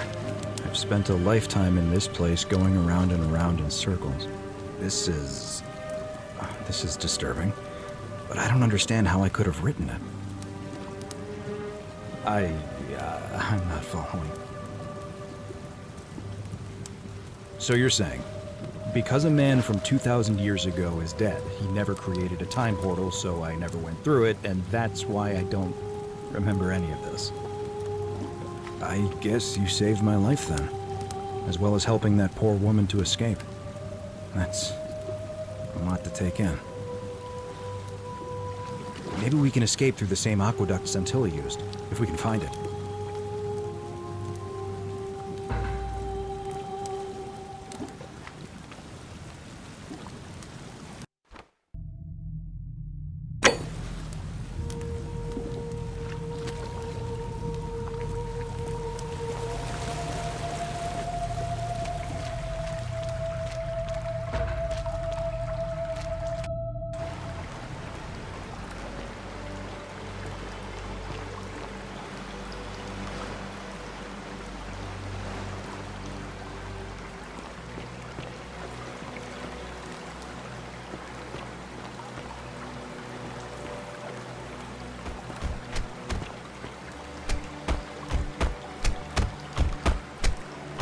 I'm gonna pause here for a moment and make sure nobody else has ever lured into this temple. You go on ahead, and I'll be there soon.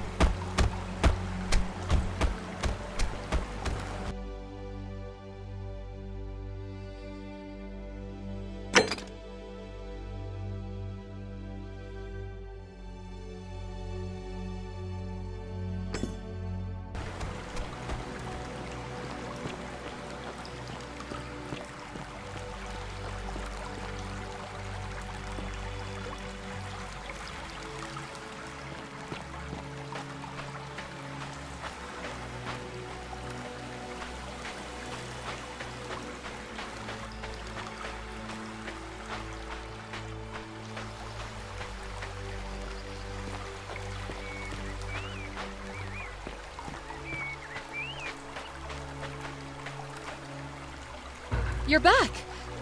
But you're alone. Does that mean you didn't find Al? Ah, what a relief. Thank you so much. I was beginning to think you'd both become trapped in there. Why don't you tell me what you discovered while we wait? Ah, I see. I thought you might. Well, now you know. I suppose you have questions.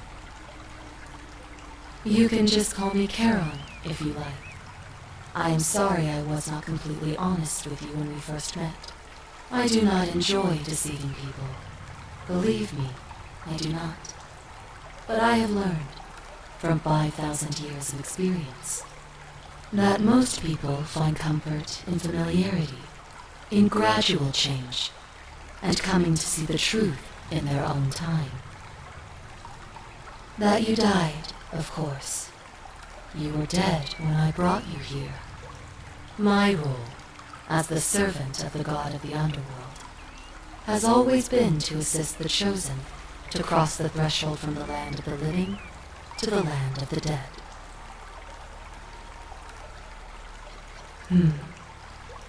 Usually, when people do not remember how they died, it is because they suffered a terrible trauma. Most souls would rather not remember. Ask yourself honestly, do you really want to know? As you wish. You were murdered. You were exploring an old tomb when you discovered a cache of forgotten relics, including 2 silver coins of ancient origin. Unfortunately, as you emerged into daylight, you were set upon by 2 thieves. A nearby hiker saw the scuffle break out and leapt to your aid, trying to help you recover your bounty. You both fought bravely, but your assailants were armed, and you were not. There was nothing you or your ally could have done. He died instantly at the scene, and you followed a few hours later. That man's name was Al Worth.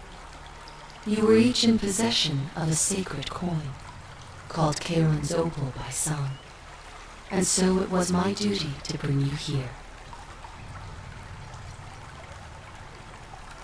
Perhaps you have heard the tales of the Greeks and Romans burying their dead with a coin in their mouths to pay the ferrymen for passage across the river.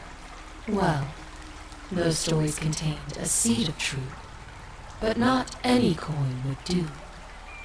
A long time ago, my master created 1,000 silver coins and had me distribute them across the world.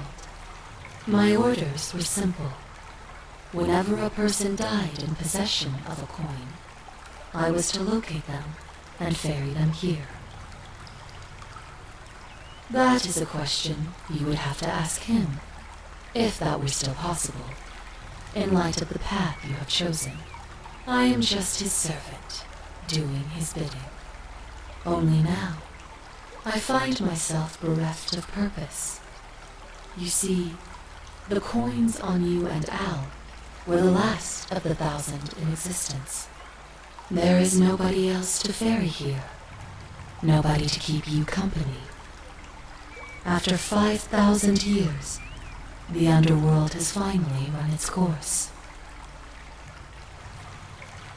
I see no point in keeping you here, but I have to ask one thing, that you keep this to yourself. Look!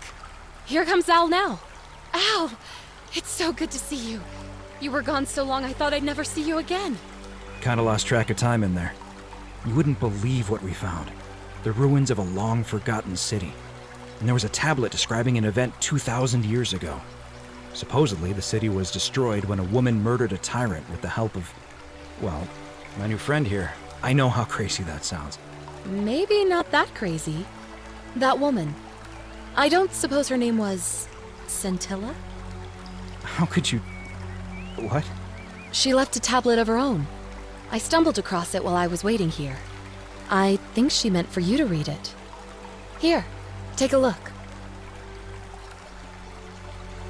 I don't know what became of you, or if you'll ever read this, but I want you to know that I will never forget you, or what you did for me. It pains me that so many dear friends were not so fortunate. Ulpius, Sentia, Lucretia, Horatius, Galerius, poor Dooley, and the others. But please understand, their blood is on my hands, not yours. I will live with the consequences of my actions, and all I can do is move forward, trying to show others the same compassion you showed me. I promise you that saving my life will not be for nothing. Scintilla.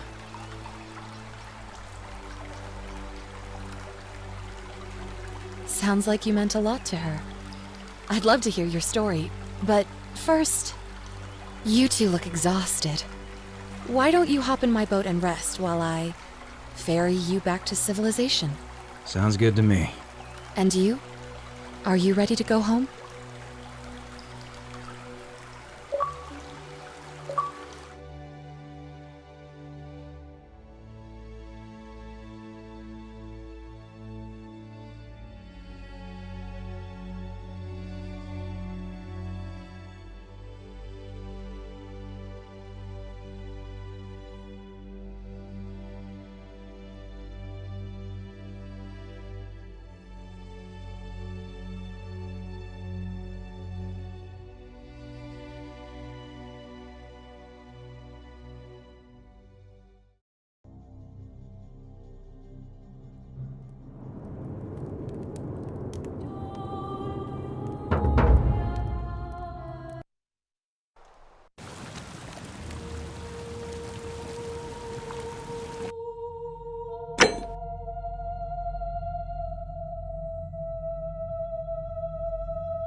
Who are... Thank you. I'm... Sentius. I don't know. Behind me. The only... I'm going to take that key from around his neck. Even if it... I'm done. There won't be enough time. What?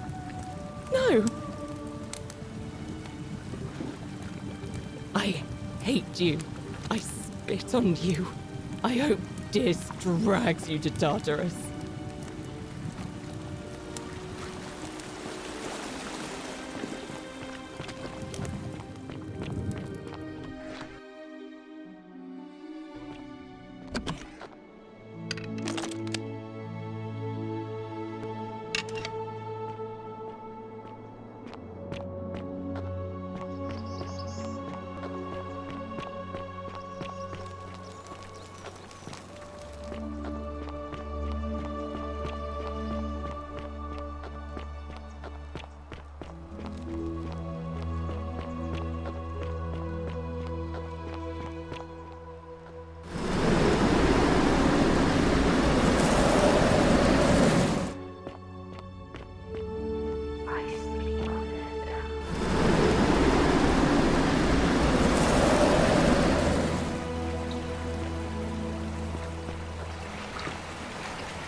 On your best behavior, I trust?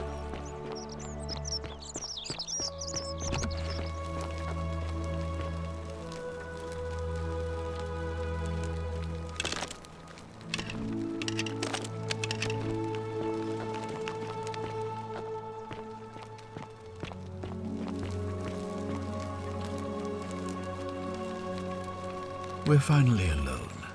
I assume you already know who I am. May I know your name? A curious name. I see you have the... We're always... Now... We have? I must have... Is that about... Seems right. Me? What are you talking about? You know, you remind me of him. Al Worth. The fellow who came through the portal before you. Come now. Surely you didn't think you were the only one here who remembered everything. You see, my connection to the portal somehow preserves my memories from one book to the next. But I'm surprised you hadn't noticed. Here I was thinking you're a little bit sharper than Al was.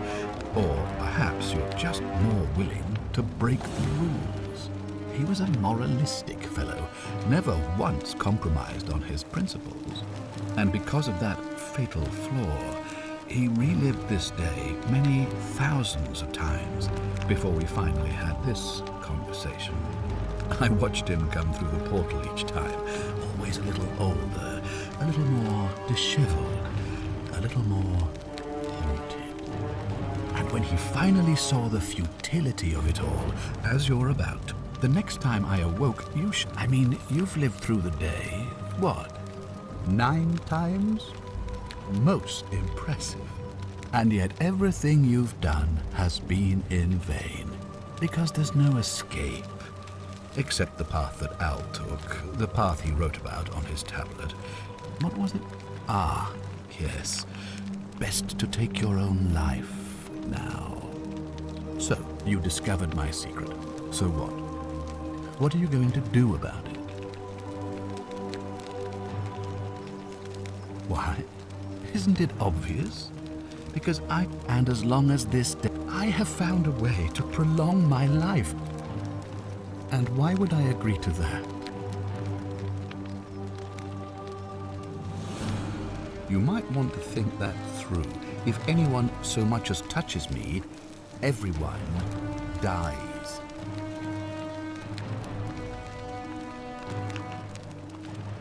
The only way you're getting this key is over my dead body. And if I die, I won't be able to open the portal for you again, meaning you'll have created a paradox. You see, it was my actions that brought you to this point in time. So if you kill me, you'll stop me from doing so, and you being here will be an impossibility. That means if I die, you'll be flung back to your original time, having caused the deaths of everyone here, and you'll never be able to undo it. Is that what you want?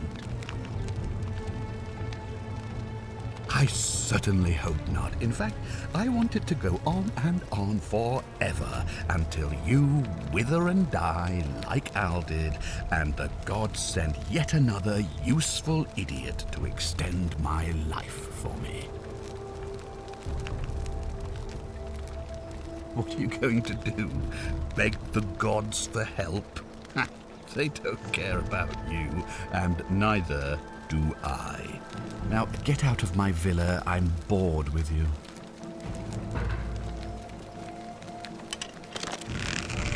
Don't be so foolish. If you kill me, we all die.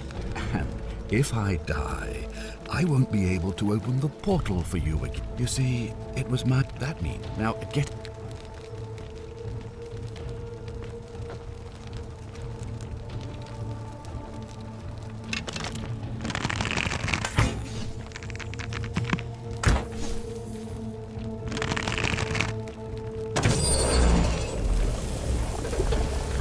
Another one fresh out of the bar. The many shall suffer for the sins of the one.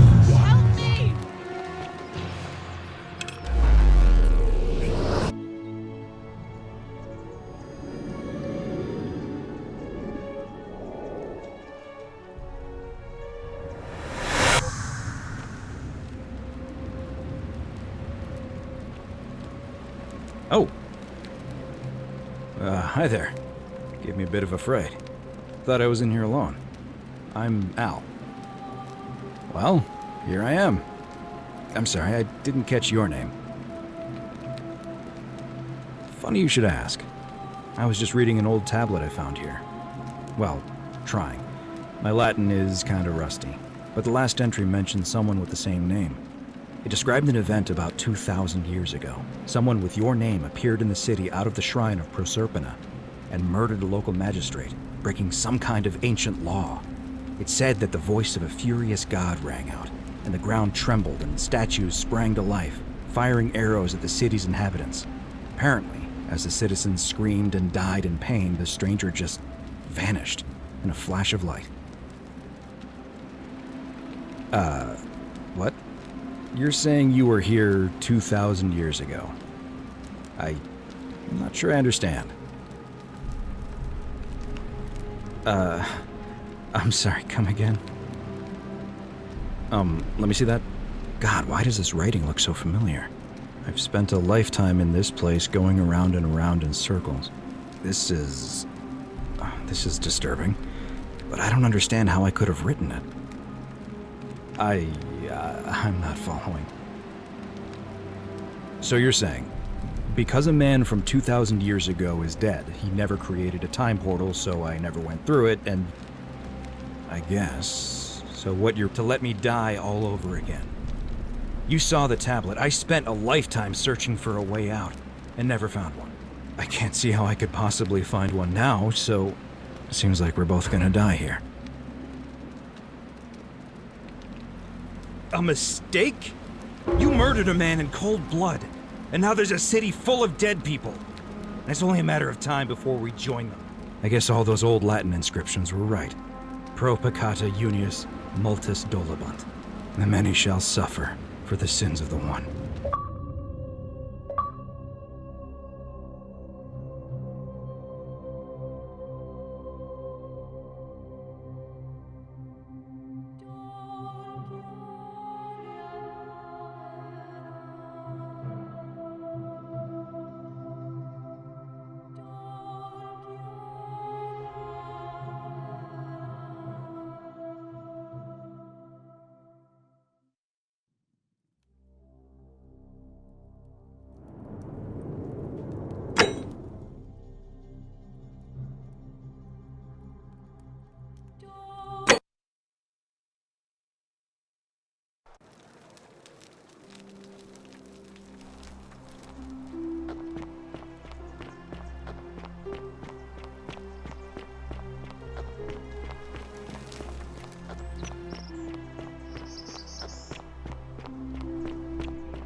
You. He wants to keep us all here. Sit. I don't know. Behind. The only problem. I'm going to take that key from around his neck, even if it means cutting his throat to get it. I'm done caring about the golden rule. I just want out. Help me, and we can escape together. There won't be enough time. Just you and me. What do you say? There's no time. Wait, did you hear that? He's here. Quick, you have to let me go. It's now or never. What? No, you can't just leave me here. How can you be so heartless?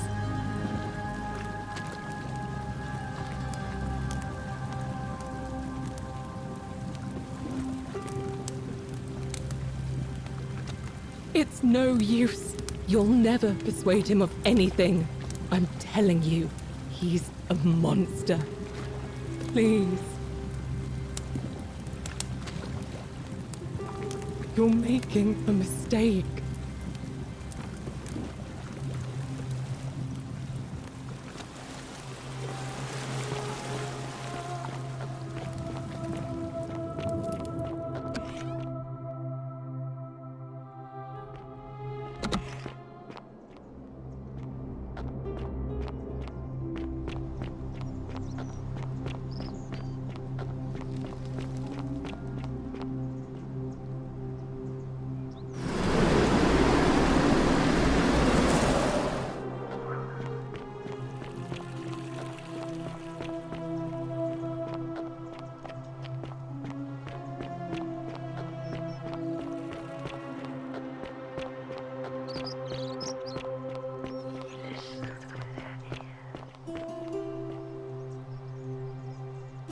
Name's Rufius.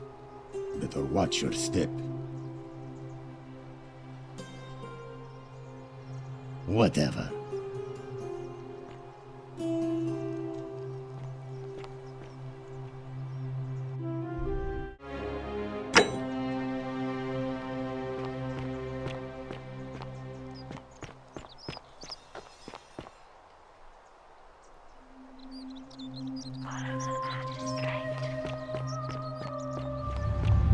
The many shall suffer for the sins of the one.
Salve, friend. Mind telling me who you are and why you look like you've just taken on a gladiator and lost?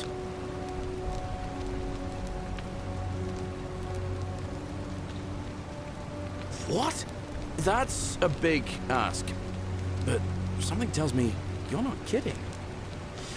All right, I'm gonna stick my neck out and believe you.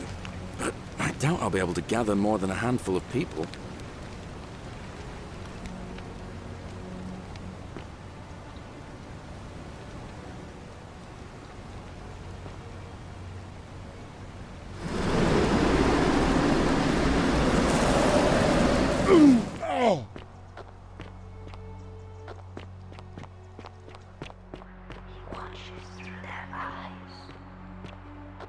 That's quite an impressive bow you have there. Just like Diana's.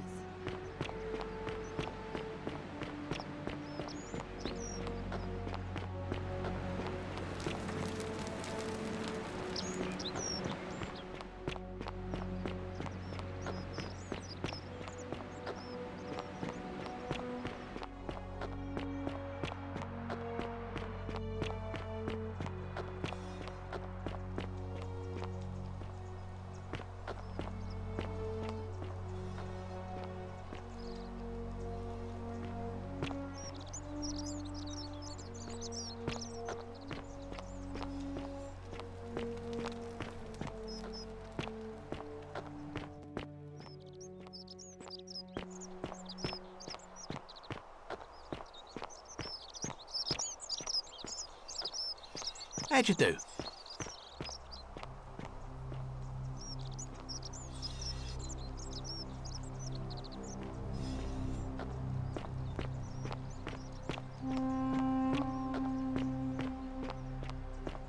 Don't you just love springtime?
you know you're here?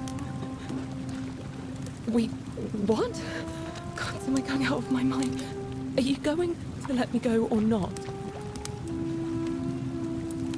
How did you know? Wait, did you hear that? He's here. He must be coming in through the door behind me. You distract him.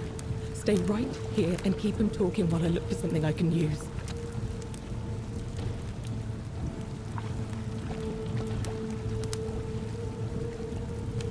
What did you do with Scintilla? Where is she? So that is how it's going to be. Oh well, this doesn't change anything for me. It's a shame, really. If you'd just done what you were supposed to, you'd have been looping through time forever until you gave up and killed yourself. Just like that soft-hearted pleb, Al. Come now. Surely you see my connection to the port. But I'm surprised you hadn't noticed. He was immoral, and because of that, I watched him come. And when he finally saw the next time I awoke, I'd have preferred if you'd given me more time to enjoy just the 9. Not a lot compared with Al, but in any case, there's no escape for you except the path that Al took, the path he wrote about on his tablet. What was it? Ah, yes. Better to end it all now than find out what awaits you beyond that portal. So, you discovered my secret. So what? What are you going to do about it? Do you really think you can take on a Decurion with that flimsy little bow? Who? Scintilla? Where is she? I'm right here, Father.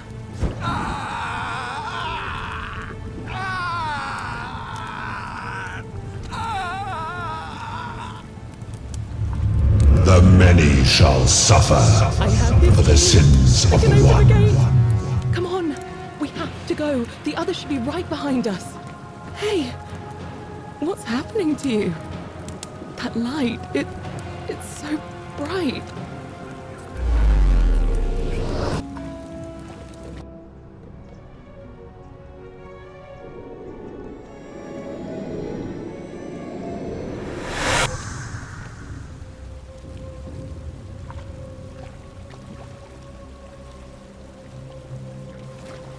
Hi there. Gave me a bit of a fright. Thought I was in here alone. I'm Al. Well, here I am. I'm sorry, I didn't catch your name. Really? That's strange. It described an event. It said the attack caused golden statues to come alive, hunting down everyone in the city and turning them into gold. Apparently, Scintilla and a handful of other citizens managed to escape, while the stranger disappeared in a flash of light. What? You're saying you were here 2,000 years ago? I'm not sure I understand. I'm sorry. Let me see that. God, why does this writing look so... I've spent a lifetime... This is... So you're saying, because a man from 2,000 years ago is dead, he never created a time portal, so I never went through it, and that's why I don't remember any of this. I guess you saved my life then, as well as helping a bunch of others to escape. That's a lot to take in. Maybe we can escape through the same aqueduct Scintilla used, if we can find it.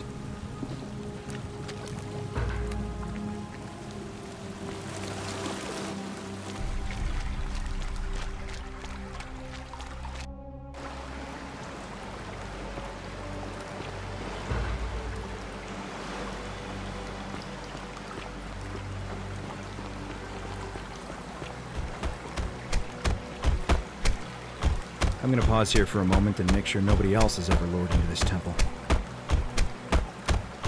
You go on ahead, and I'll be there soon.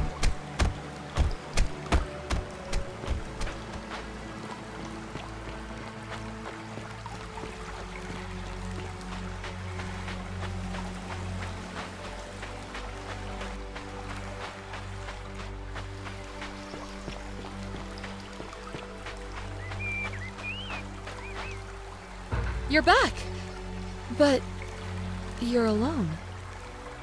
Does that mean you didn't find Al? Oh, what a relief. Thank you so much. I was beginning to think you'd both become trapped in there.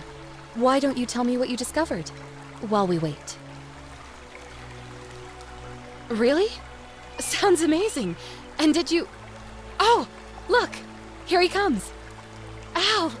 It's so good to see you. You were gone so long I thought I'd never see you again. Kinda lost track of time in there. You wouldn't believe what we found. The ruins of a long-forgotten city. And there was a tablet describing an event 2,000 years ago. Supposedly, the city was destroyed when a woman murdered a tyrant with the help of... well, my new friend here. I know how crazy that sounds. Maybe not that crazy. That woman. I don't suppose her name was... Scintilla? How could you... what? She left a tablet of her own. I stumbled across it while I was waiting here. I think she meant for you to read it. Here, take a look. I don't know what became of you, or if you'll ever read this, but Octavia, Lucretia, Horatius, Equitia and I will never forget you, or what you did for us. It pains us that so many of our dear friends were not so fortunate, including Ulpius and Galerius, who heroically tried to rescue Dooley, but never made it back. But there is no point dwelling on what might have been. All we can do is take this gift you've given us and try to show others the same compassion you showed us. We promise you that saving our lives was not for nothing. Scintilla et al. Sounds like you meant a lot to her.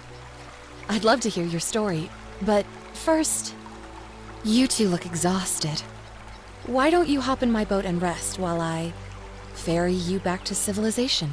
Sounds good to me. And you? Are you ready to go home?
Salve, friend. I'm Octavia. Welcome to life under the Golden Rule. It's a ghastly thing, is it not? How are you faring so far? That's good, in a sense. If you're not on edge, you've not been paying attention. But on the bright side, once you've been here a few months, it's slightly less terrifying anyway. We've all been where you are now. I remember when I first arrived. I used to lay awake at night contemplating the big questions. Why am I here? Is there a way out? What is the Golden Rule, and who or what is responsible for it? I still don't have any of the answers, I'm afraid. I don't think anybody does. But I'm happy to share with you what I've learned. All right, well, it was lovely to meet you. I look forward to getting to know you better over the coming months. And if you ever... I can't believe this is how it ends. Oh no. No. No. Ulpius, what are you doing? Get back from there. If you lose your balance, you'll fall. That's the idea. Why do you I know. Please. I'm sorry. Please, help. You know? Well, you don't understand. It's too... If I backed out now... No, I am out. Wherever you are, Scintilla, my love, I'm sorry. Ulpius, no!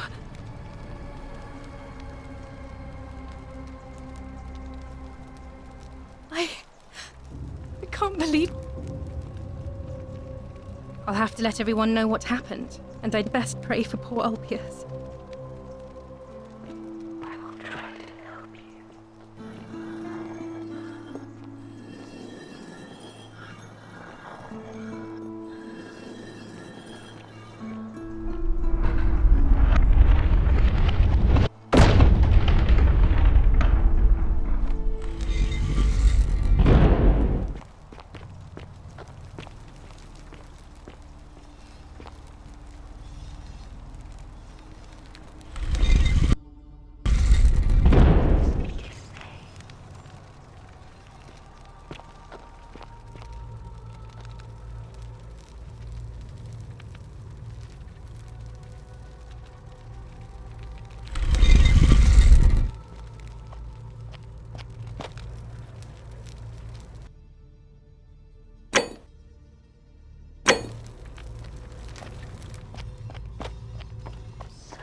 And here you are. Allow me to introduce myself. As you have already gathered, I've been known by many names. Nergal to the Sumerians, Osiris to the Egyptians, Hades to the Greeks, and Pluto to the Romans. But the one constant through it all has been my title, God of the Underworld. And I've been watching you with curiosity, mortal, ever since your arrival. You're unlike the others, aren't you? And what is more, you carry a weapon that was never intended for mortals to wield, and you do it so brazenly. But there will be time for your reckoning later. First, as a reward for undoing the desecration of my obelisk, I will allow you to satisfy your curiosity. Ask what you will. It has come to be known simply as the Underworld, and it exists because of a wager I made long ago.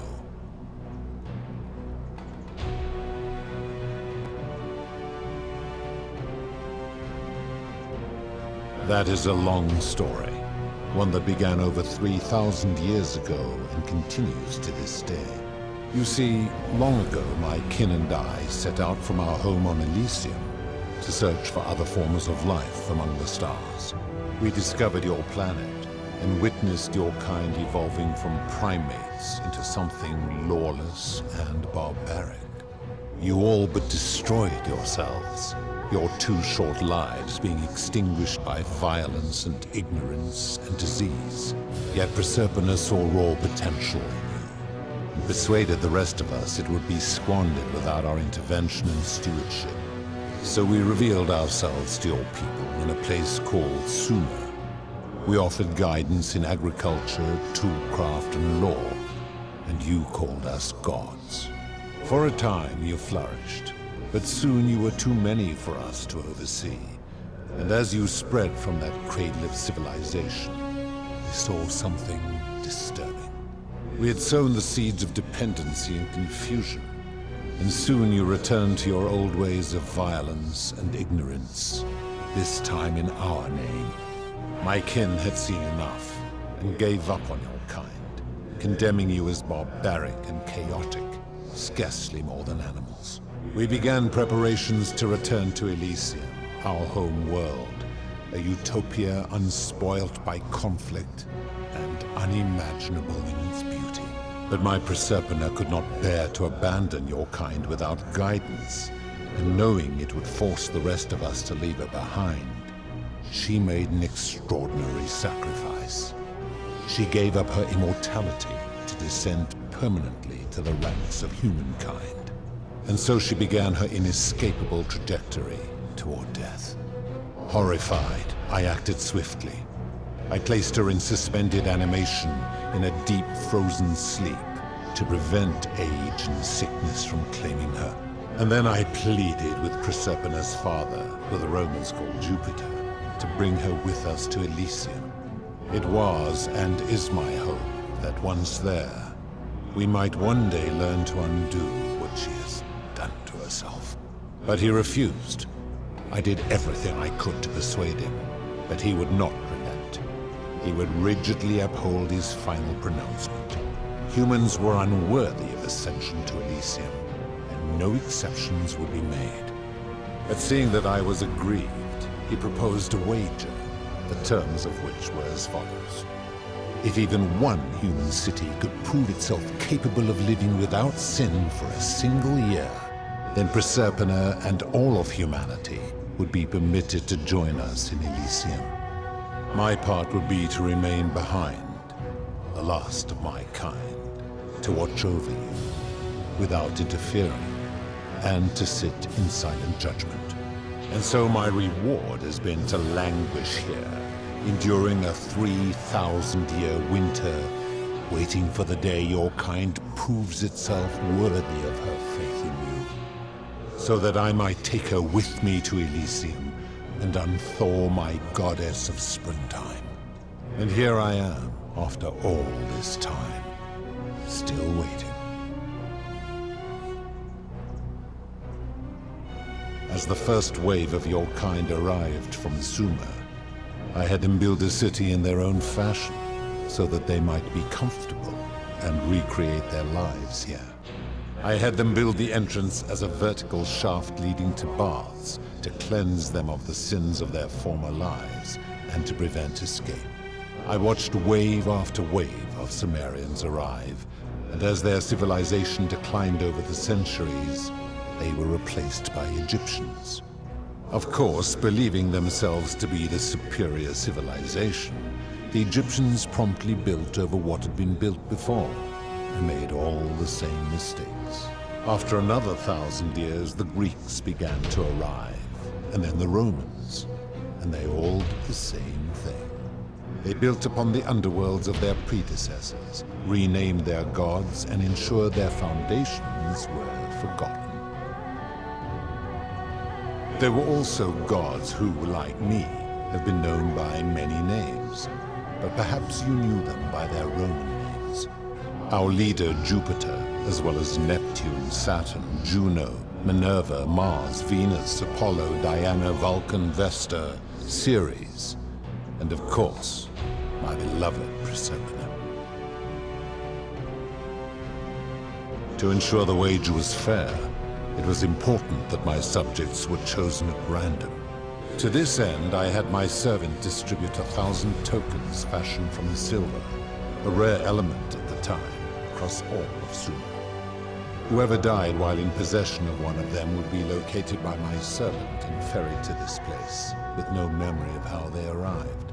As the tokens were discovered, they were traded, smelted, and fashioned into trinkets, and eventually coins, spreading to Egypt like seeds on the wind. Later, when they spread to Greece, they would come to be known as Charon's obol, or as coins for the ferryman. Some placed coins in the mouths of their dead, hoping they would awaken here, though they had no way of knowing which coins were fashioned from the original tokens.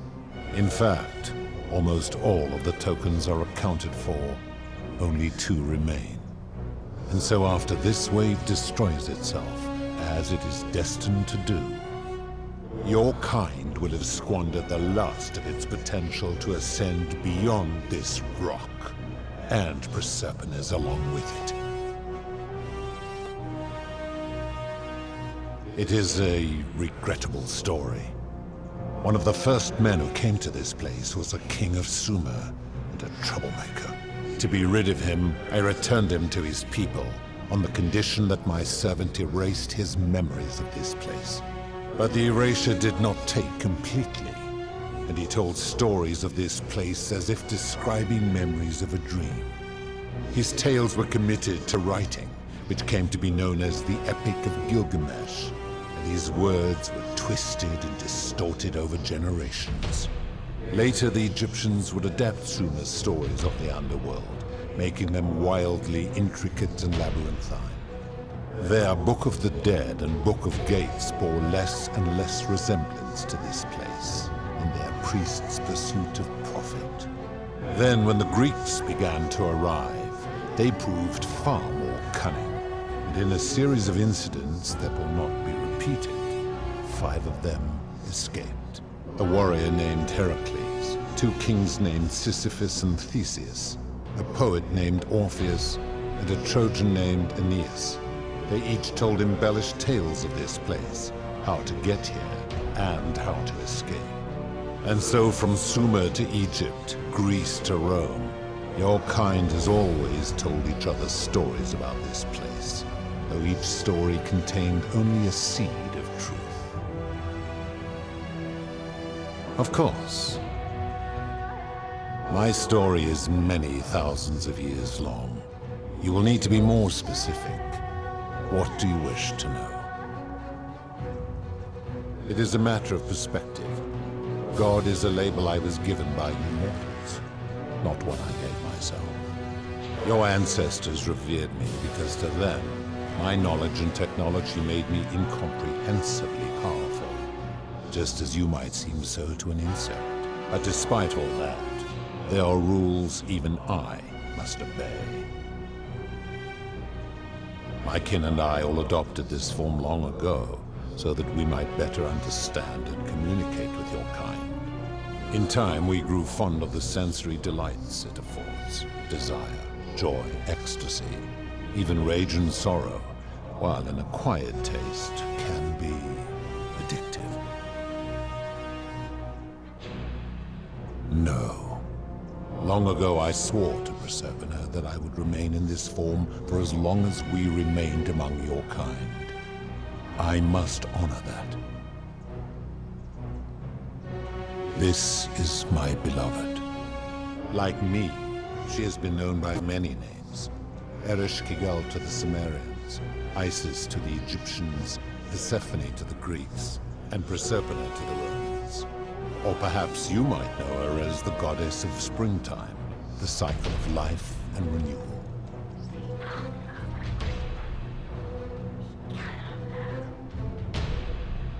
Your gaze lingers too long.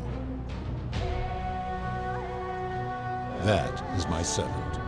You would have met by the river, though she wears many faces and goes by many names. Kumutabal to the Sumerians, Kirti to the Egyptians, Charon to the Greeks, and Charon to the Romans. Her role is to ferry souls between the mortal world and this one, and to make their transition as seamless as possible. For that, she earned herself the infamous, if erroneous, moniker, the Ferry. You will talk more later. For now, ask your questions. As you wish. That is merely the name your people have given to it, but yes, it is my doing. That is a story dating back to the very first wave. After the Sumerians finished building their city, the self-declared ruler threw a banquet to celebrate. Now this man was unmarried, and many women were vying to become his wife, a prestigious position of power and influence in a new world. Of all the women, 2 were particularly ambitious. Both were beautiful, and both arrived at the banquet wearing eye-catching dresses and painted faces. their hair woven in elaborate fashion.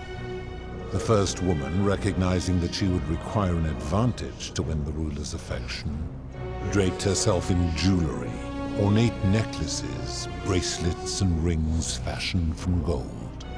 Seeing this ostentatious display, the second woman grew envious, for she had no such jewelry at her disposal. She prayed aloud to any gods that would listen to cover her in gold, and when her prayer went unanswered, she took matters into her own hands. While the others indulged at the banquet, the second woman summoned the first for a discussion in a quiet place. She checked that nobody was watching, and pushed her rival from the top of the ziggurat, where she broke her neck on the rocks below. But I was watching, and I decided to answer her prayer. I took the golden bow left behind by Diana, and I shot that woman in the heart, covering her from head to toe in a layer of molten gold. And I left her to stand there, that she might serve as a grim reminder of what befalls those who sin in my domain. But that was not enough, for the entire city was tainted by her sin, and the wager could no longer be won. So I had no choice but to wipe the slate clean. I gilded them all, to make way for a new wave, and began the wager again. And to this day, each of them, and all who came after, line the halls of this city, inanimate but conscious, suspended in time with only their sight and hearing preserved, so they may bear witness to and lament the folly of your kind for eternity, the silent golden sentinels.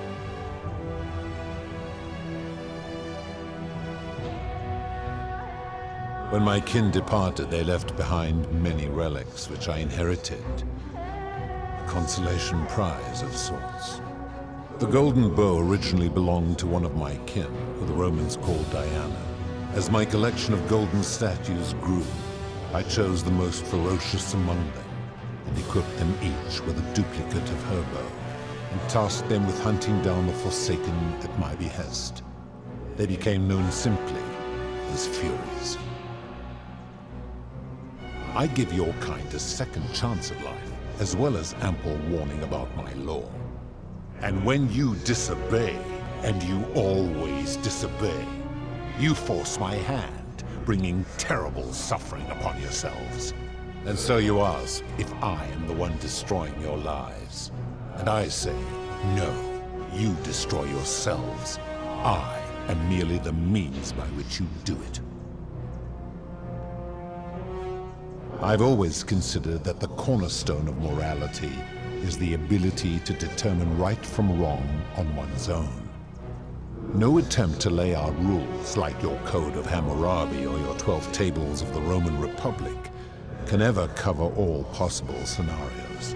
This should come as no surprise to you, since the core principle has been expressed in many forms by many of your civilizations. The Egyptians made a rudimentary attempt with do to the doer to make him do. The Greeks refined it with avoid doing what you would blame others for doing. The Roman Stoics added, treat your inferior as you would wish your superior to treat you. Even the so-called cultists hiding among you often say, do unto others as you would have them do unto you. It is the simplest of concepts, and each one of you is born with the faculties required to apply it to any situation. Yet none of the peoples who expressed this rule were able to uphold it. Curious, is it not?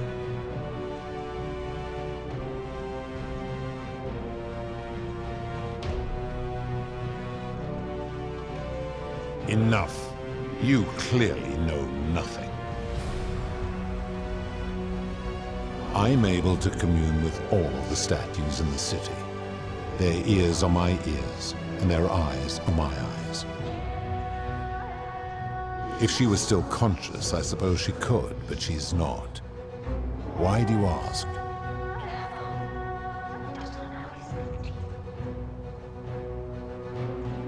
Then what an odd question. Do you plan to speak in sweeping generalizations, Or are you going to give me an example?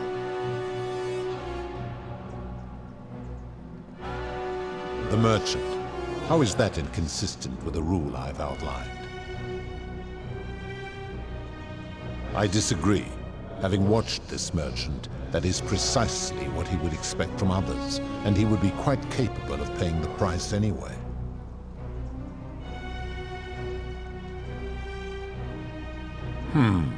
Supposing you're right, then my law has been broken, and I should turn you all to gold immediately. Is that what you want? Now tell me, what other sins do you believe I have overlooked? Ah, the tavern keeper, yes? How is that inconsistent with the rule? I disagree. Having watched that tavern keeper, that is precisely what she would expect from others. She would view it as a game, one she intends to win. Applying this rule always requires speculation to some degree. It requires us to ask what another person would want if they found themselves in another situation. Not if we're wise enough to know the mind of man. Supposing you're right, then my law has been broken, and I should turn you all to gold immediately. Is that what you want? Then your desire to be right outweighs your desire to survive. You will make a fine statue.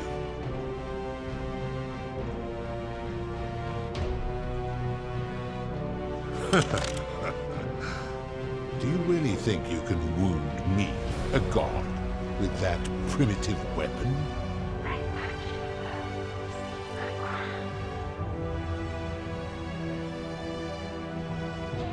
How dare you threaten her? This ends now. The many shall suffer for the sins of the one.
The many shall suffer for the sins of the one.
shall suffer for the sins of the One.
The many shall suffer for the sins of the One.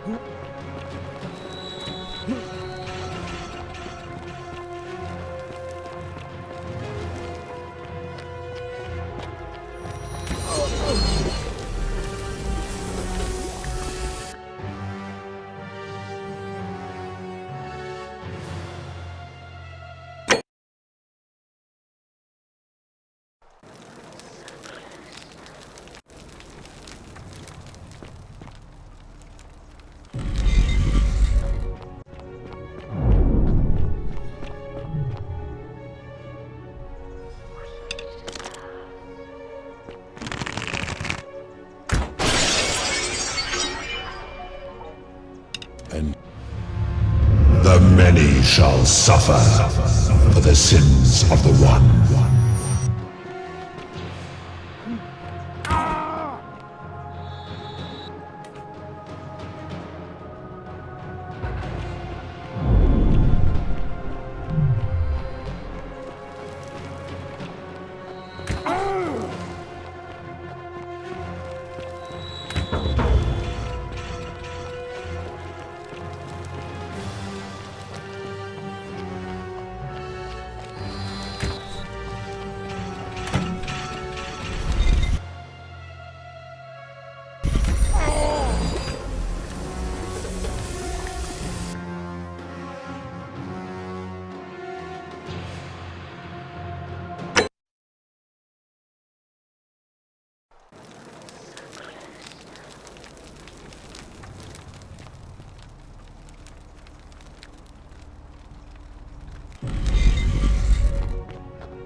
And here you are.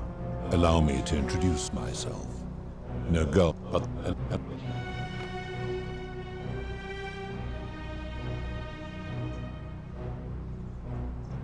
That is merely the name your people have... I've always... The Roman, even the so...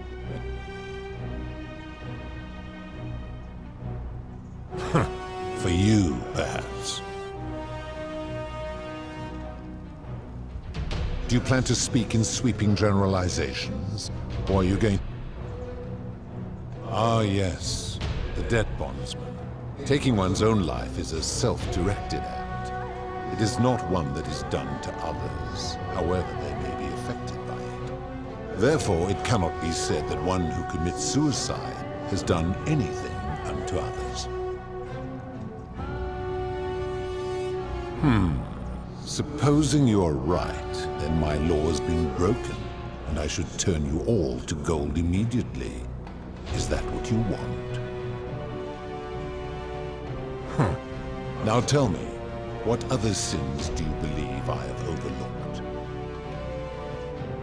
The merchant. How is that inconsistent? I disagree.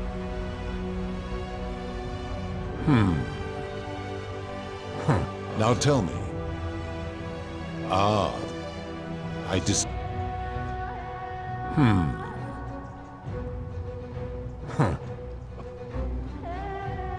You speak of the moneylender. How is that inconsistent with the rule? And he would never have signed a contract pledging his labor for 30 years. All he did was enforce the terms of a contract signed voluntarily by others.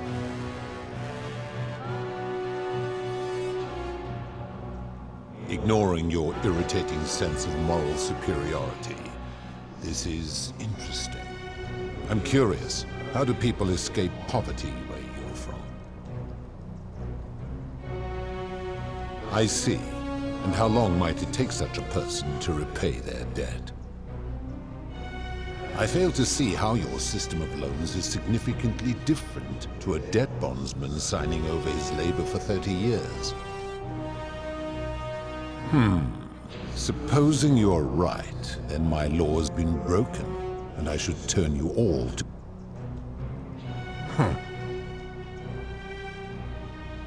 The midwife in the palace, yes. How is that inconsistent with the rule? The rule is do unto others, meaning other people. Those statues are something else now. Bloodless shadows, mere shapes of their former selves. They are forsaken. What happens to them is no concern of mine. Applying this rule always requires us to interpret the meaning of the words. A literal interpretation helps to minimize the ambiguities of your primitive language. Supposing you're right, then my law has been broken, and I should turn you all to gold immediately. Is that what you want? Now tell me, what other sins do you believe I have overlooked? Abduction? You mean the magistrate imprisoning his daughter in the cistern, I take it.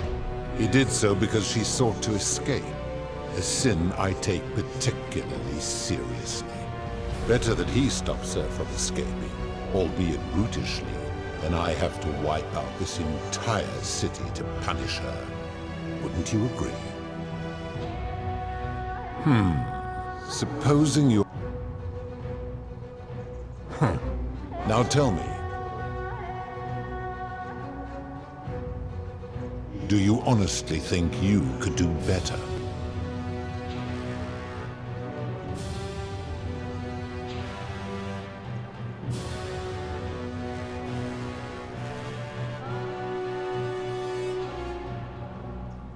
I should strike you down for that. Now, did you have any other questions before your reckoning?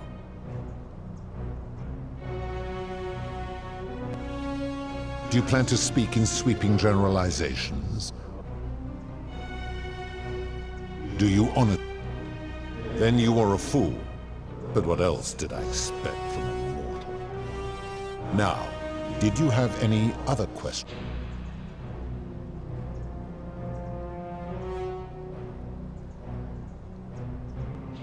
Very well.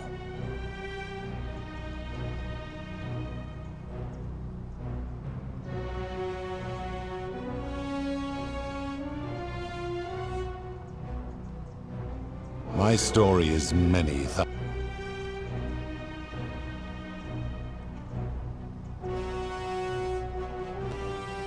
This is my belief. Like me, or perhaps you. Your gaze lingers. As you wish. It has come to... Of course. Good. Only, it seems, something is wrong.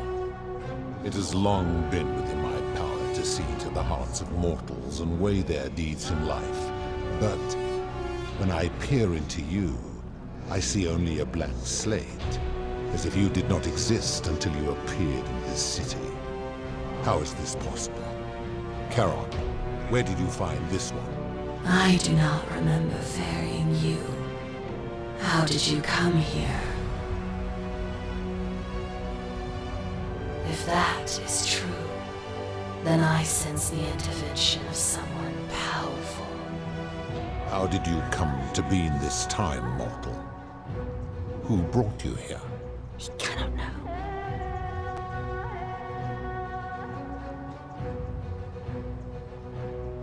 I do not know. My kin departed long ago, and Proserpine slumbered for 3,000 years.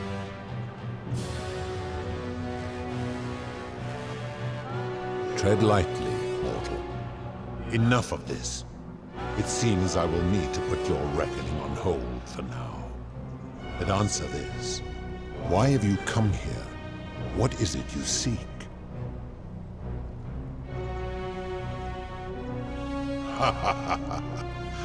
Your hubris is amusing, so I will allow you to make your case.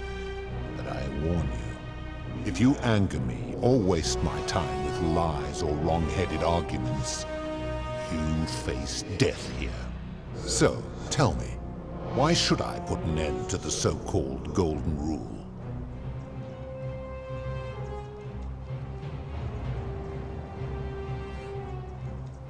That is a very serious accusation, mortal. What sin have I committed? What evidence do you have to support it?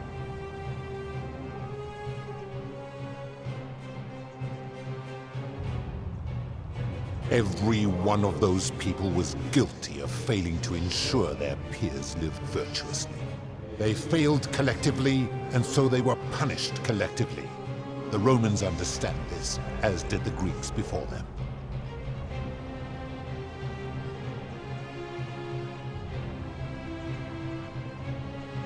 Ah, but I'm a god, and you are a mortal.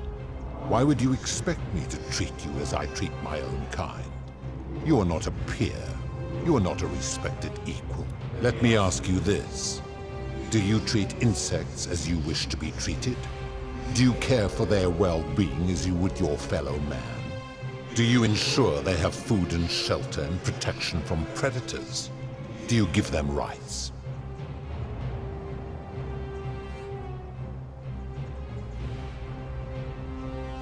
Of course not, because that would be absurd, just as it would be absurd for me to treat your kind as equals.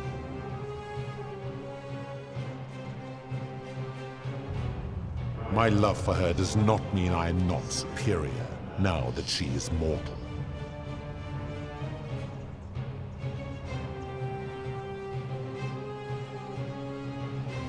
Where to begin? Our lifespans exceed yours by thousands of years, in which time we accumulate vast wisdom and a mastery of technology you cannot begin to imagine.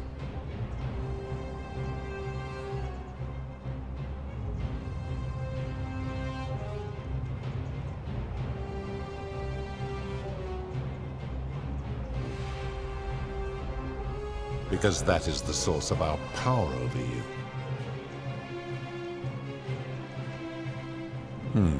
You could say that.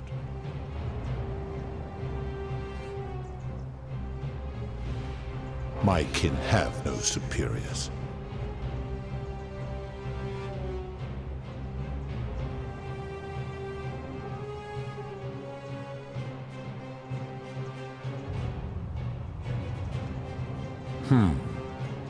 I suppose there is a hierarchy among my kin, with Jupiter at the top.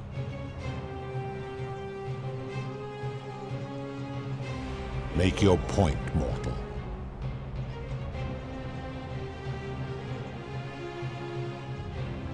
Let me ponder that for a moment. If you are right, then it would follow that all this time I have been in the wrong. But no, the very thought of it grieves me. How can I accept your argument, when doing so would make me a tyrant and a monster?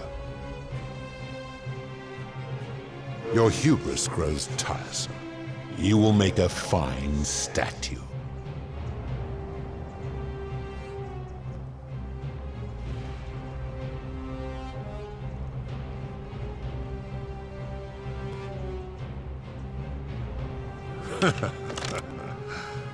Do you really think you can wound me, a god, with that primitive weapon?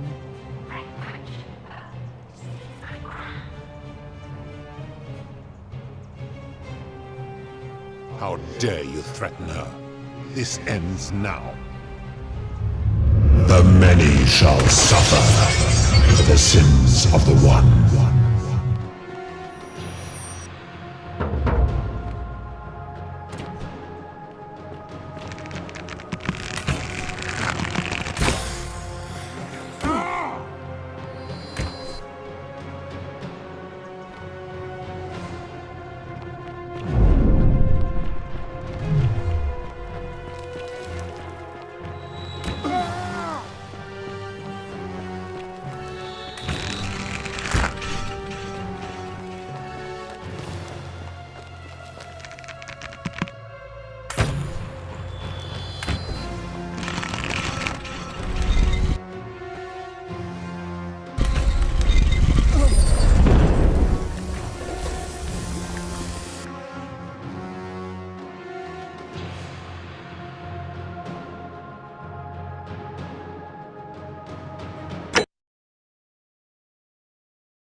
And here, my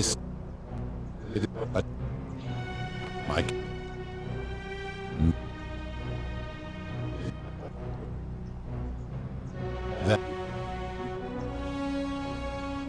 as it has come that horror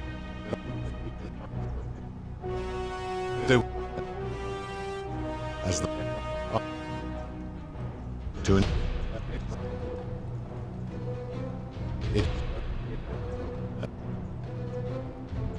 Of course.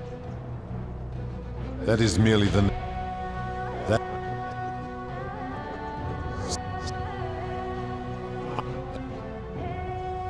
when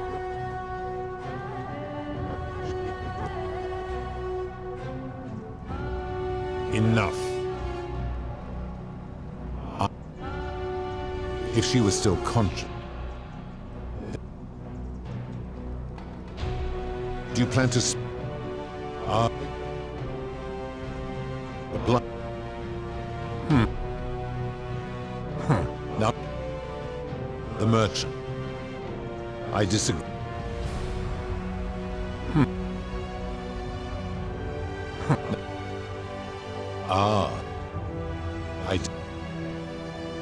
Apply. Not.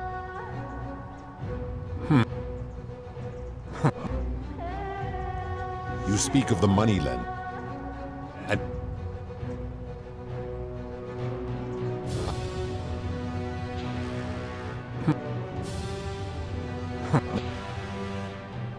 the midwife and the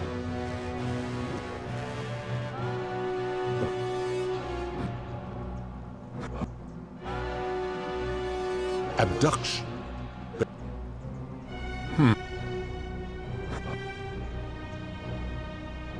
Do you honestly? Then you are a fool. Very well.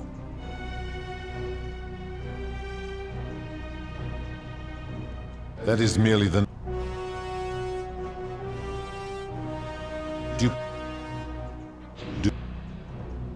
I should...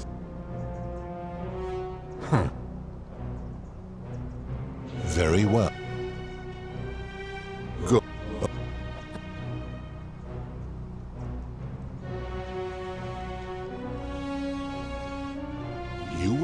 believe that my servant merely forgot bringing you here. If that is true.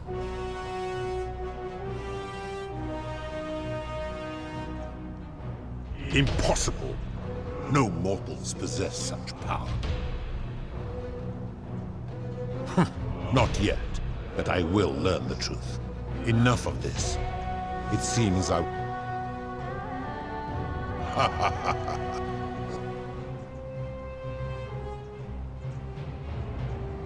That is a very serious accusation, mortal. Every...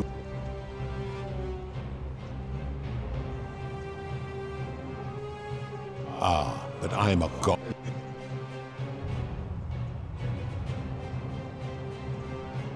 Of course. My love for her does not mean I am not superior, now that she is mortal. Where to begin? Our lifespans exceed yours, but in which time we...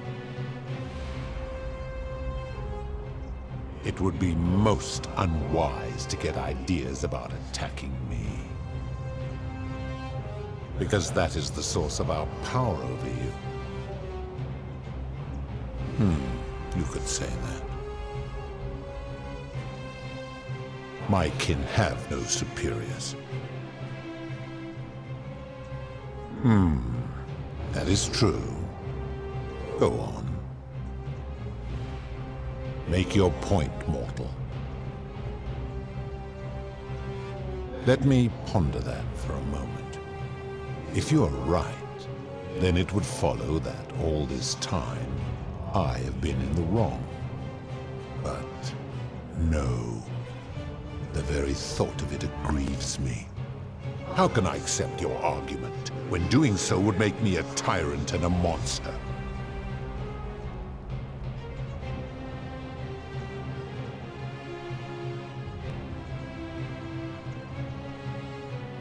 Wait, what? What are you saying?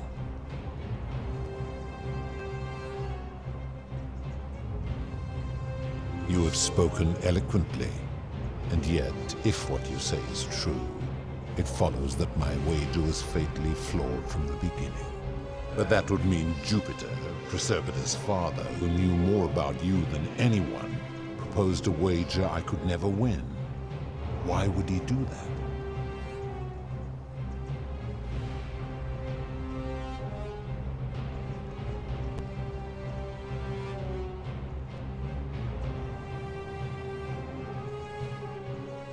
A mistake? But he is the best and greatest of us.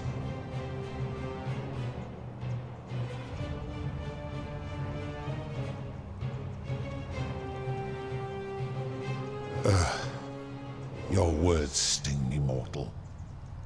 But perhaps it is what I deserve. As difficult as this is to admit, I have suspected as much for a long time now. And I cannot deny it any longer. I've been so fixated on taking my beloved to Elysium that every time one of you sinned, it wore away my hope of being with her again. In time, I began to despise your kind for making her believe that you could ever be better than you are. But my rage was not born of malice, quite the opposite. Everything I have done, I did because I loved her. Who knew this empathy of yours, which you celebrate so much, could have such a dark underside? This has gone on too long.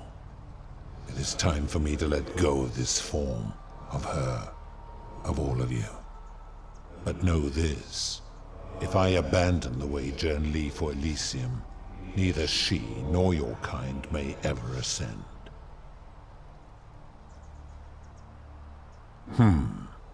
Very well. I will have Charon make arrangements to ferry the others.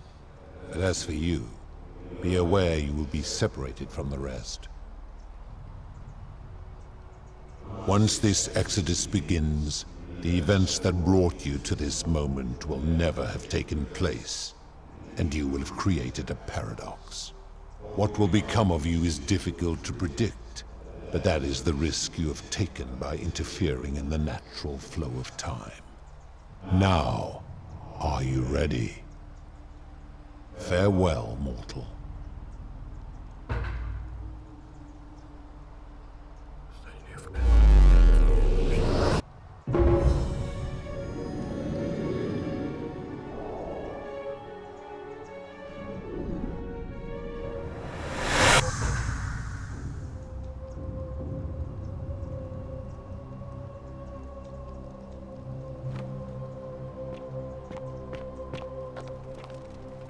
Oh.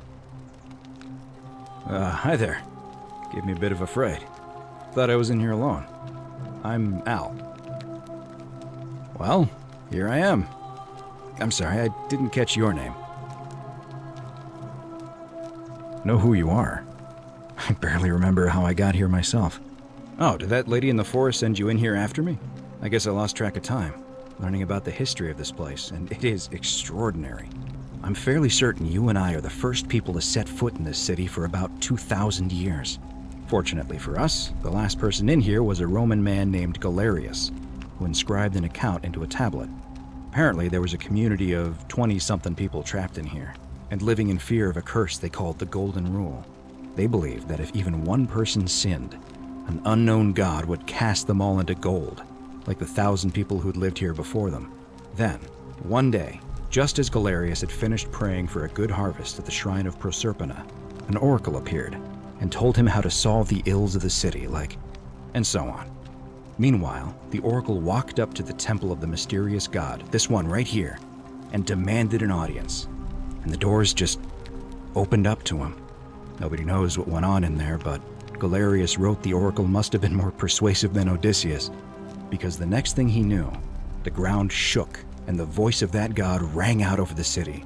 The many have suffered long enough. Unfortunately, Galerius' account just sort of stops after that, leaving a lot of questions unanswered. What became of him and the other people who lived here? What happened to all the golden statues? And did this mysterious oracle single-handedly undo the curse that had terrorized people for hundreds of years?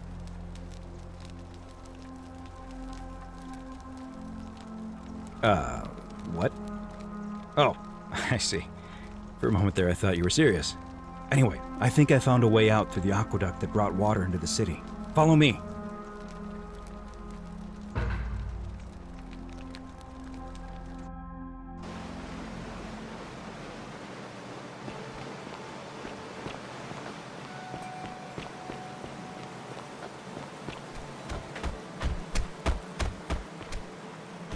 I'm gonna pause here for a moment and make sure nobody else has ever lured into this temple.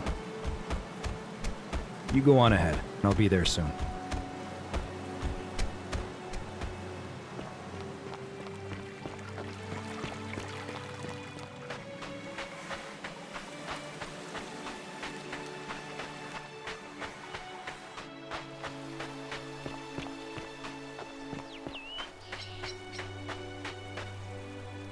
You're back! But you're alone. Does that mean you didn't find Al? Oh, what a relief. Thank you so much. I was beginning to think you'd both become trapped in there. Why don't you tell me what you discovered while we wait? Ah, I see. I thought you might. Well, now you know. I suppose you have questions. You can just call me Charon, if you like. I am sorry I was not completely honest with you when we first met. I do not enjoy deceiving people. Believe me, I do not. But I have learned, from 5,000 years of experience, that most people find comfort in familiarity, in gradual change, and coming to see the truth in their own time. That you died, of course. You were dead when I brought you here. My role, as the servant of the god of the underworld, has always been to assist the chosen to cross the threshold from the land of the living to the land of the dead.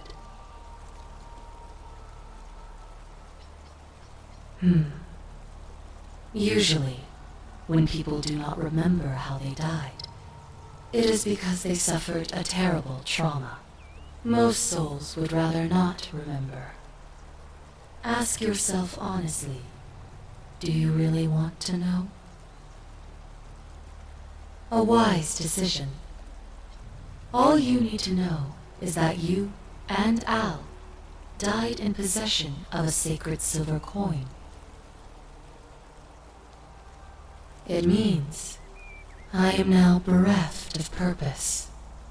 There is nobody else to ferry here, nobody to keep you company. After 5,000 years, the underworld has finally run its course. Perhaps you have heard the tales of the Greeks and Romans burying their dead with a coin in their mouths to pay the ferryman for passage across the river. Well, those stories contained a seed of truth, but not any coin would do. A long time ago, my master created 1,000 silver coins and had me distribute them across the world. My orders were simple. Whenever a person died in possession of a coin, I was to locate them and ferry them here. It means I am now bereft of purpose. There is nobody else to ferry here.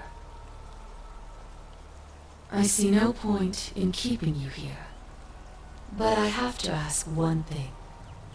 That you keep this to yourself. Look! Here comes Al now. Al! It's so good to see you. You were gone so long I thought I'd never see you again. Kinda lost track of time in there. You wouldn't believe what we found. The ruins of a long-forgotten city. And there was a tablet describing an oracle who confronted a god and undid an ancient curse. Sounds like quite a story, and I look forward to hearing all about it. But you two look exhausted. Why don't you hop in my boat and rest while I ferry you back to civilization? Sounds good to me. And you? Are you ready to go home?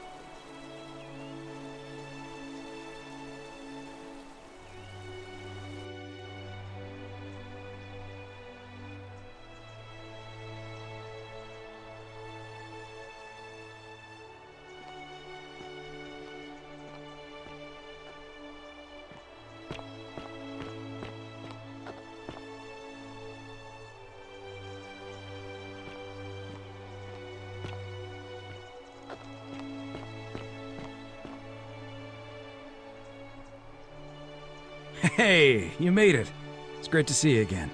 I read your book, and what the critics said about it. I guess they weren't ready for your theories about the underworld.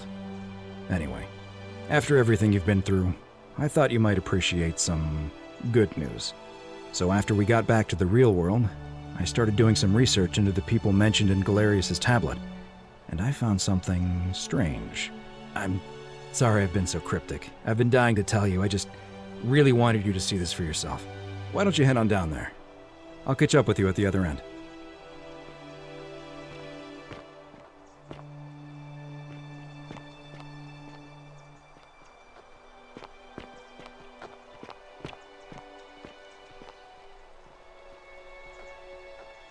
Oh, hello. Well, there he is.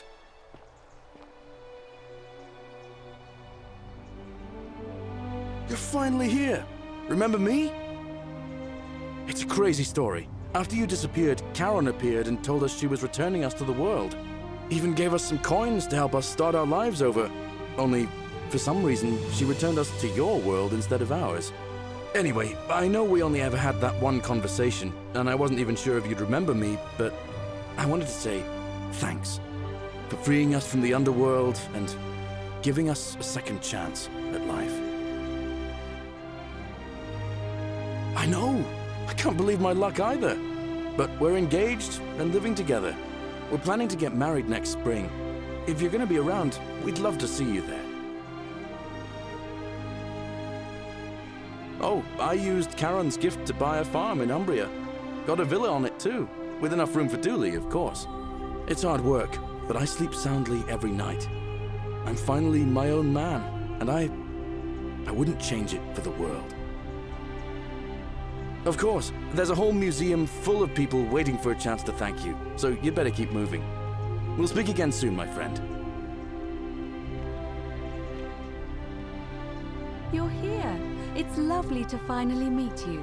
Galerius told me all about you.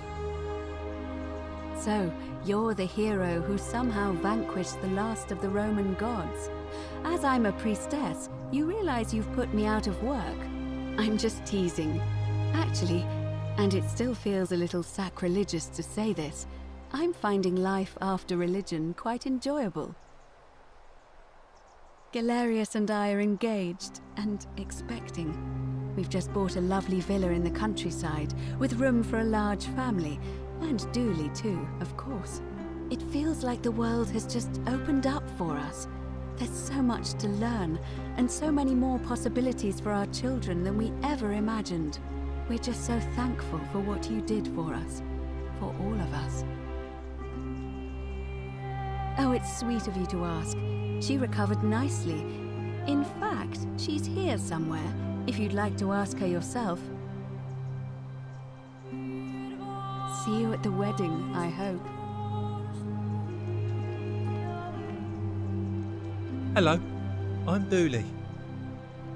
Galerius said you're very nice and a big helper. Thank you for getting us out of the bad place. I didn't like it.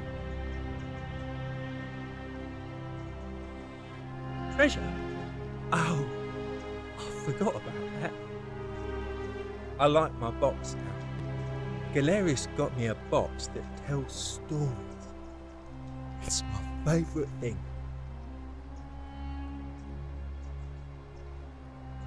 Bye-bye.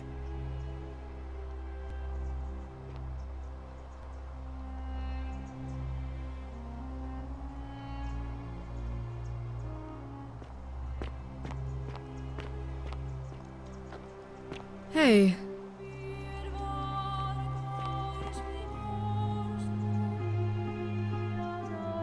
You are here. It's nice to finally meet you. Lucy is fine. I'm making an effort to blend in, as you can see. We are all trying to keep a low profile. If the world knew we died 2,000 years ago and were suddenly brought back to life 12 months ago, they'd never leave us alone. Speaking of which, I wanted to say thank you in person. I'd say the gods smile on you, but I hear you drove the last of them off. So... Oh, she didn't make it. She died from poison while you were in the Great Temple. It was very sad. She was a good woman and a friend. It wasn't your fault. Decius is to blame. He's here somewhere too. Not that anyone would talk to him. I'm not even sure how he got invited. You too. Don't be a stranger.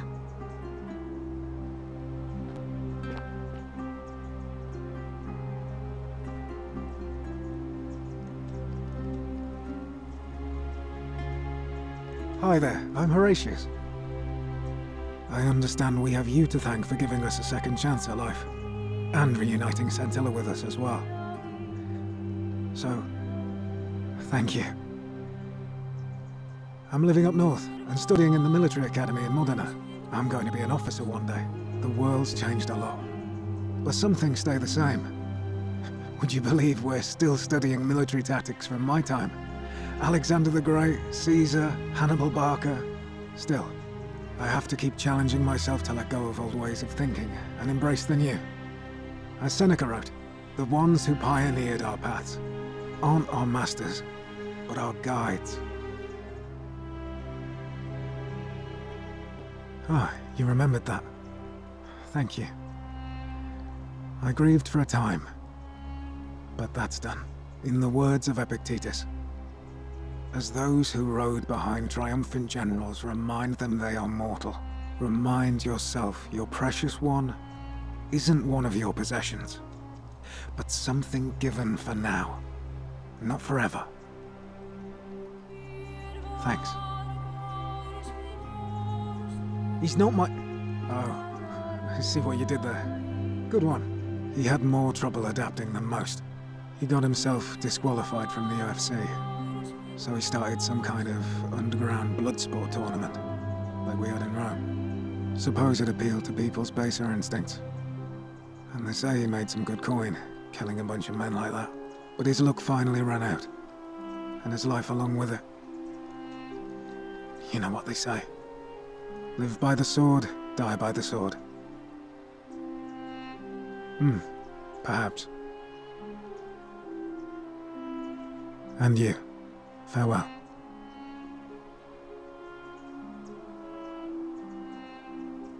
I take it you're the Oracle. Thanks for coming. Actually, I changed my name to Cynthia. I didn't want to be associated with Sentius after what happened. I'm not sure if you heard, but after you drove Pluto off, Proserpina emerged from the Great Temple. She knew right away what none of us had figured out about that psychopath. He'd been keeping my little sister locked up in the upper cistern all that time. But he's been dealt with. He's... you know what? The important thing is, we'll never see him again. He's still there, all alone. The last golden statue in the underworld. Trapped in a metal shell, slowly losing his mind until the end of time. Eternal torment. Just what he deserves, if you ask me. Anything I want. I'm a woman of means in a vast new world. I can go wherever and do whatever I please. Of course, I mostly just stay in my villa and have my servant Alexa summon things for me, because it's just awful out there. Barbarians everywhere. You too. See you around.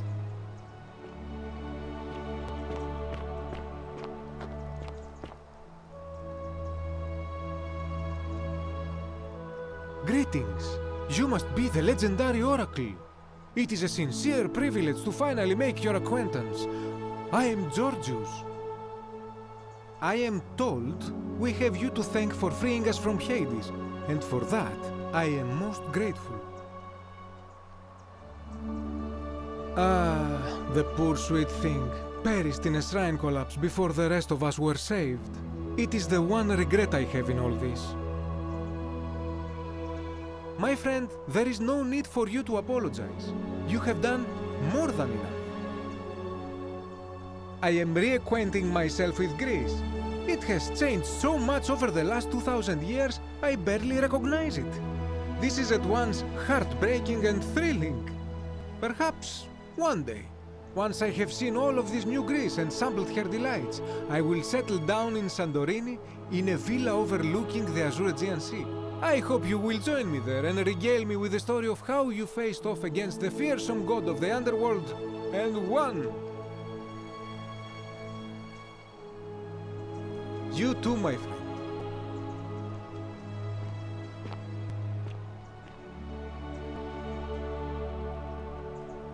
I take it you're the Oracle everybody's talking about. It's a pleasure to finally meet you. We have... I'm sorry, I don't remember. In any case, I'm Philip. I never thought I'd leave that cave, let alone the city. And now I'm living in the 21st century. What a time to be alive. And it seems I have your catabasis to thank for it. My sincere thanks once again. Good evening. Hello there. You're here! It's so lovely to see you again. I'm thankful that you're here. I was sure the person who drove off the last pagan god would have more important things to do than visit the likes of us. But thank you for coming and for saving our lives. What you did was extraordinary, and I'll never forget it. And you. Oh, and I hope this isn't too forward, but some of us are going out for a drink after this, if you'd like to join us. Wonderful. I'll see you soon. Some soiree, innit? Ah, hello at last. You must be the Oracle I've heard so much about. I'm Dacius. Listen, I wanted to express my sincere appreciation for what you did. If it wasn't for you, I'd never been able to sell all those useless old relics I accumulated. Whatever you did in that temple made me a very wealthy man. Thank you. Such acerbic wit. I love it. I took the money I made from selling my trinkets and started investing in the stock market. That's where the real money is now. In fact, I was hoping to ask your advice, you being the Oracle and Future Seer and all that, on which stocks I should invest in next. I can't decide between fossil fuels, tobacco, gambling and arms. What would you recommend? Oh, don't be like that. You can tell your old pal Dacius. I won't take no for an answer.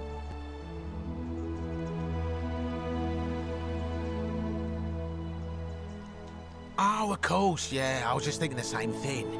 I'll go home and buy up as much stock as I can tonight. I'm gonna make a bloody fortune. Of course, don't let me keep you. Thanks again for the tips, my friend. Good evening. Greetings. Thank you for your kind words and for liberating us all. In all the time I was in the underworld, I never once imagined that I might end up in a place so much like Elysium. I'm recovering. Octavia was kind enough to let me stay with her for a while, at least until I'm well enough to be independent again. She still talks wistfully of you. And you. Farewell, friend.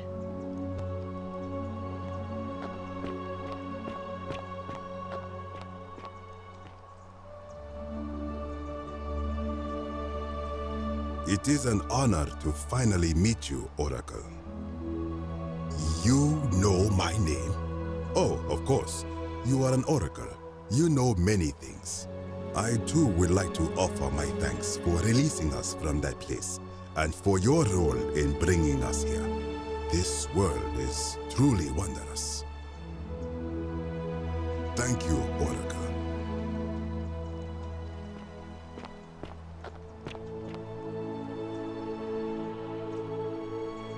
It's so nice to finally meet you. I've heard so much about you. I wanted to thank you personally for getting us out of there. I'm studying to be an architect again and living in a beautiful flat in Rotterdam, just down the river from Nijmegen, where I grew up. Of course, it's improved immensely since I was there last. Gleaming futuristic buildings and clean streets full of educated, accepting people. You natives of the 21st century have no idea how fortunate you are. You too. If you're ever in the Netherlands, I'd be happy to show you around. It's the least I could do.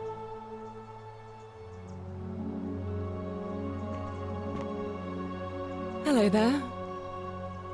Oh, I go by Gabriella now.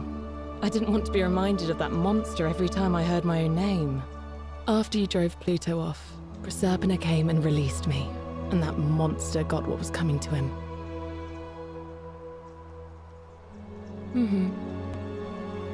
I'm living by myself on a little vineyard in Umbria.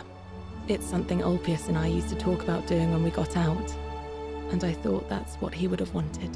But it's been hard. I don't know what I'm doing. And it's just not the same without him. Mostly, it just reminds me he's gone. Oh, it's hardly your fault. I'll be alright. In time. Thanks. You too.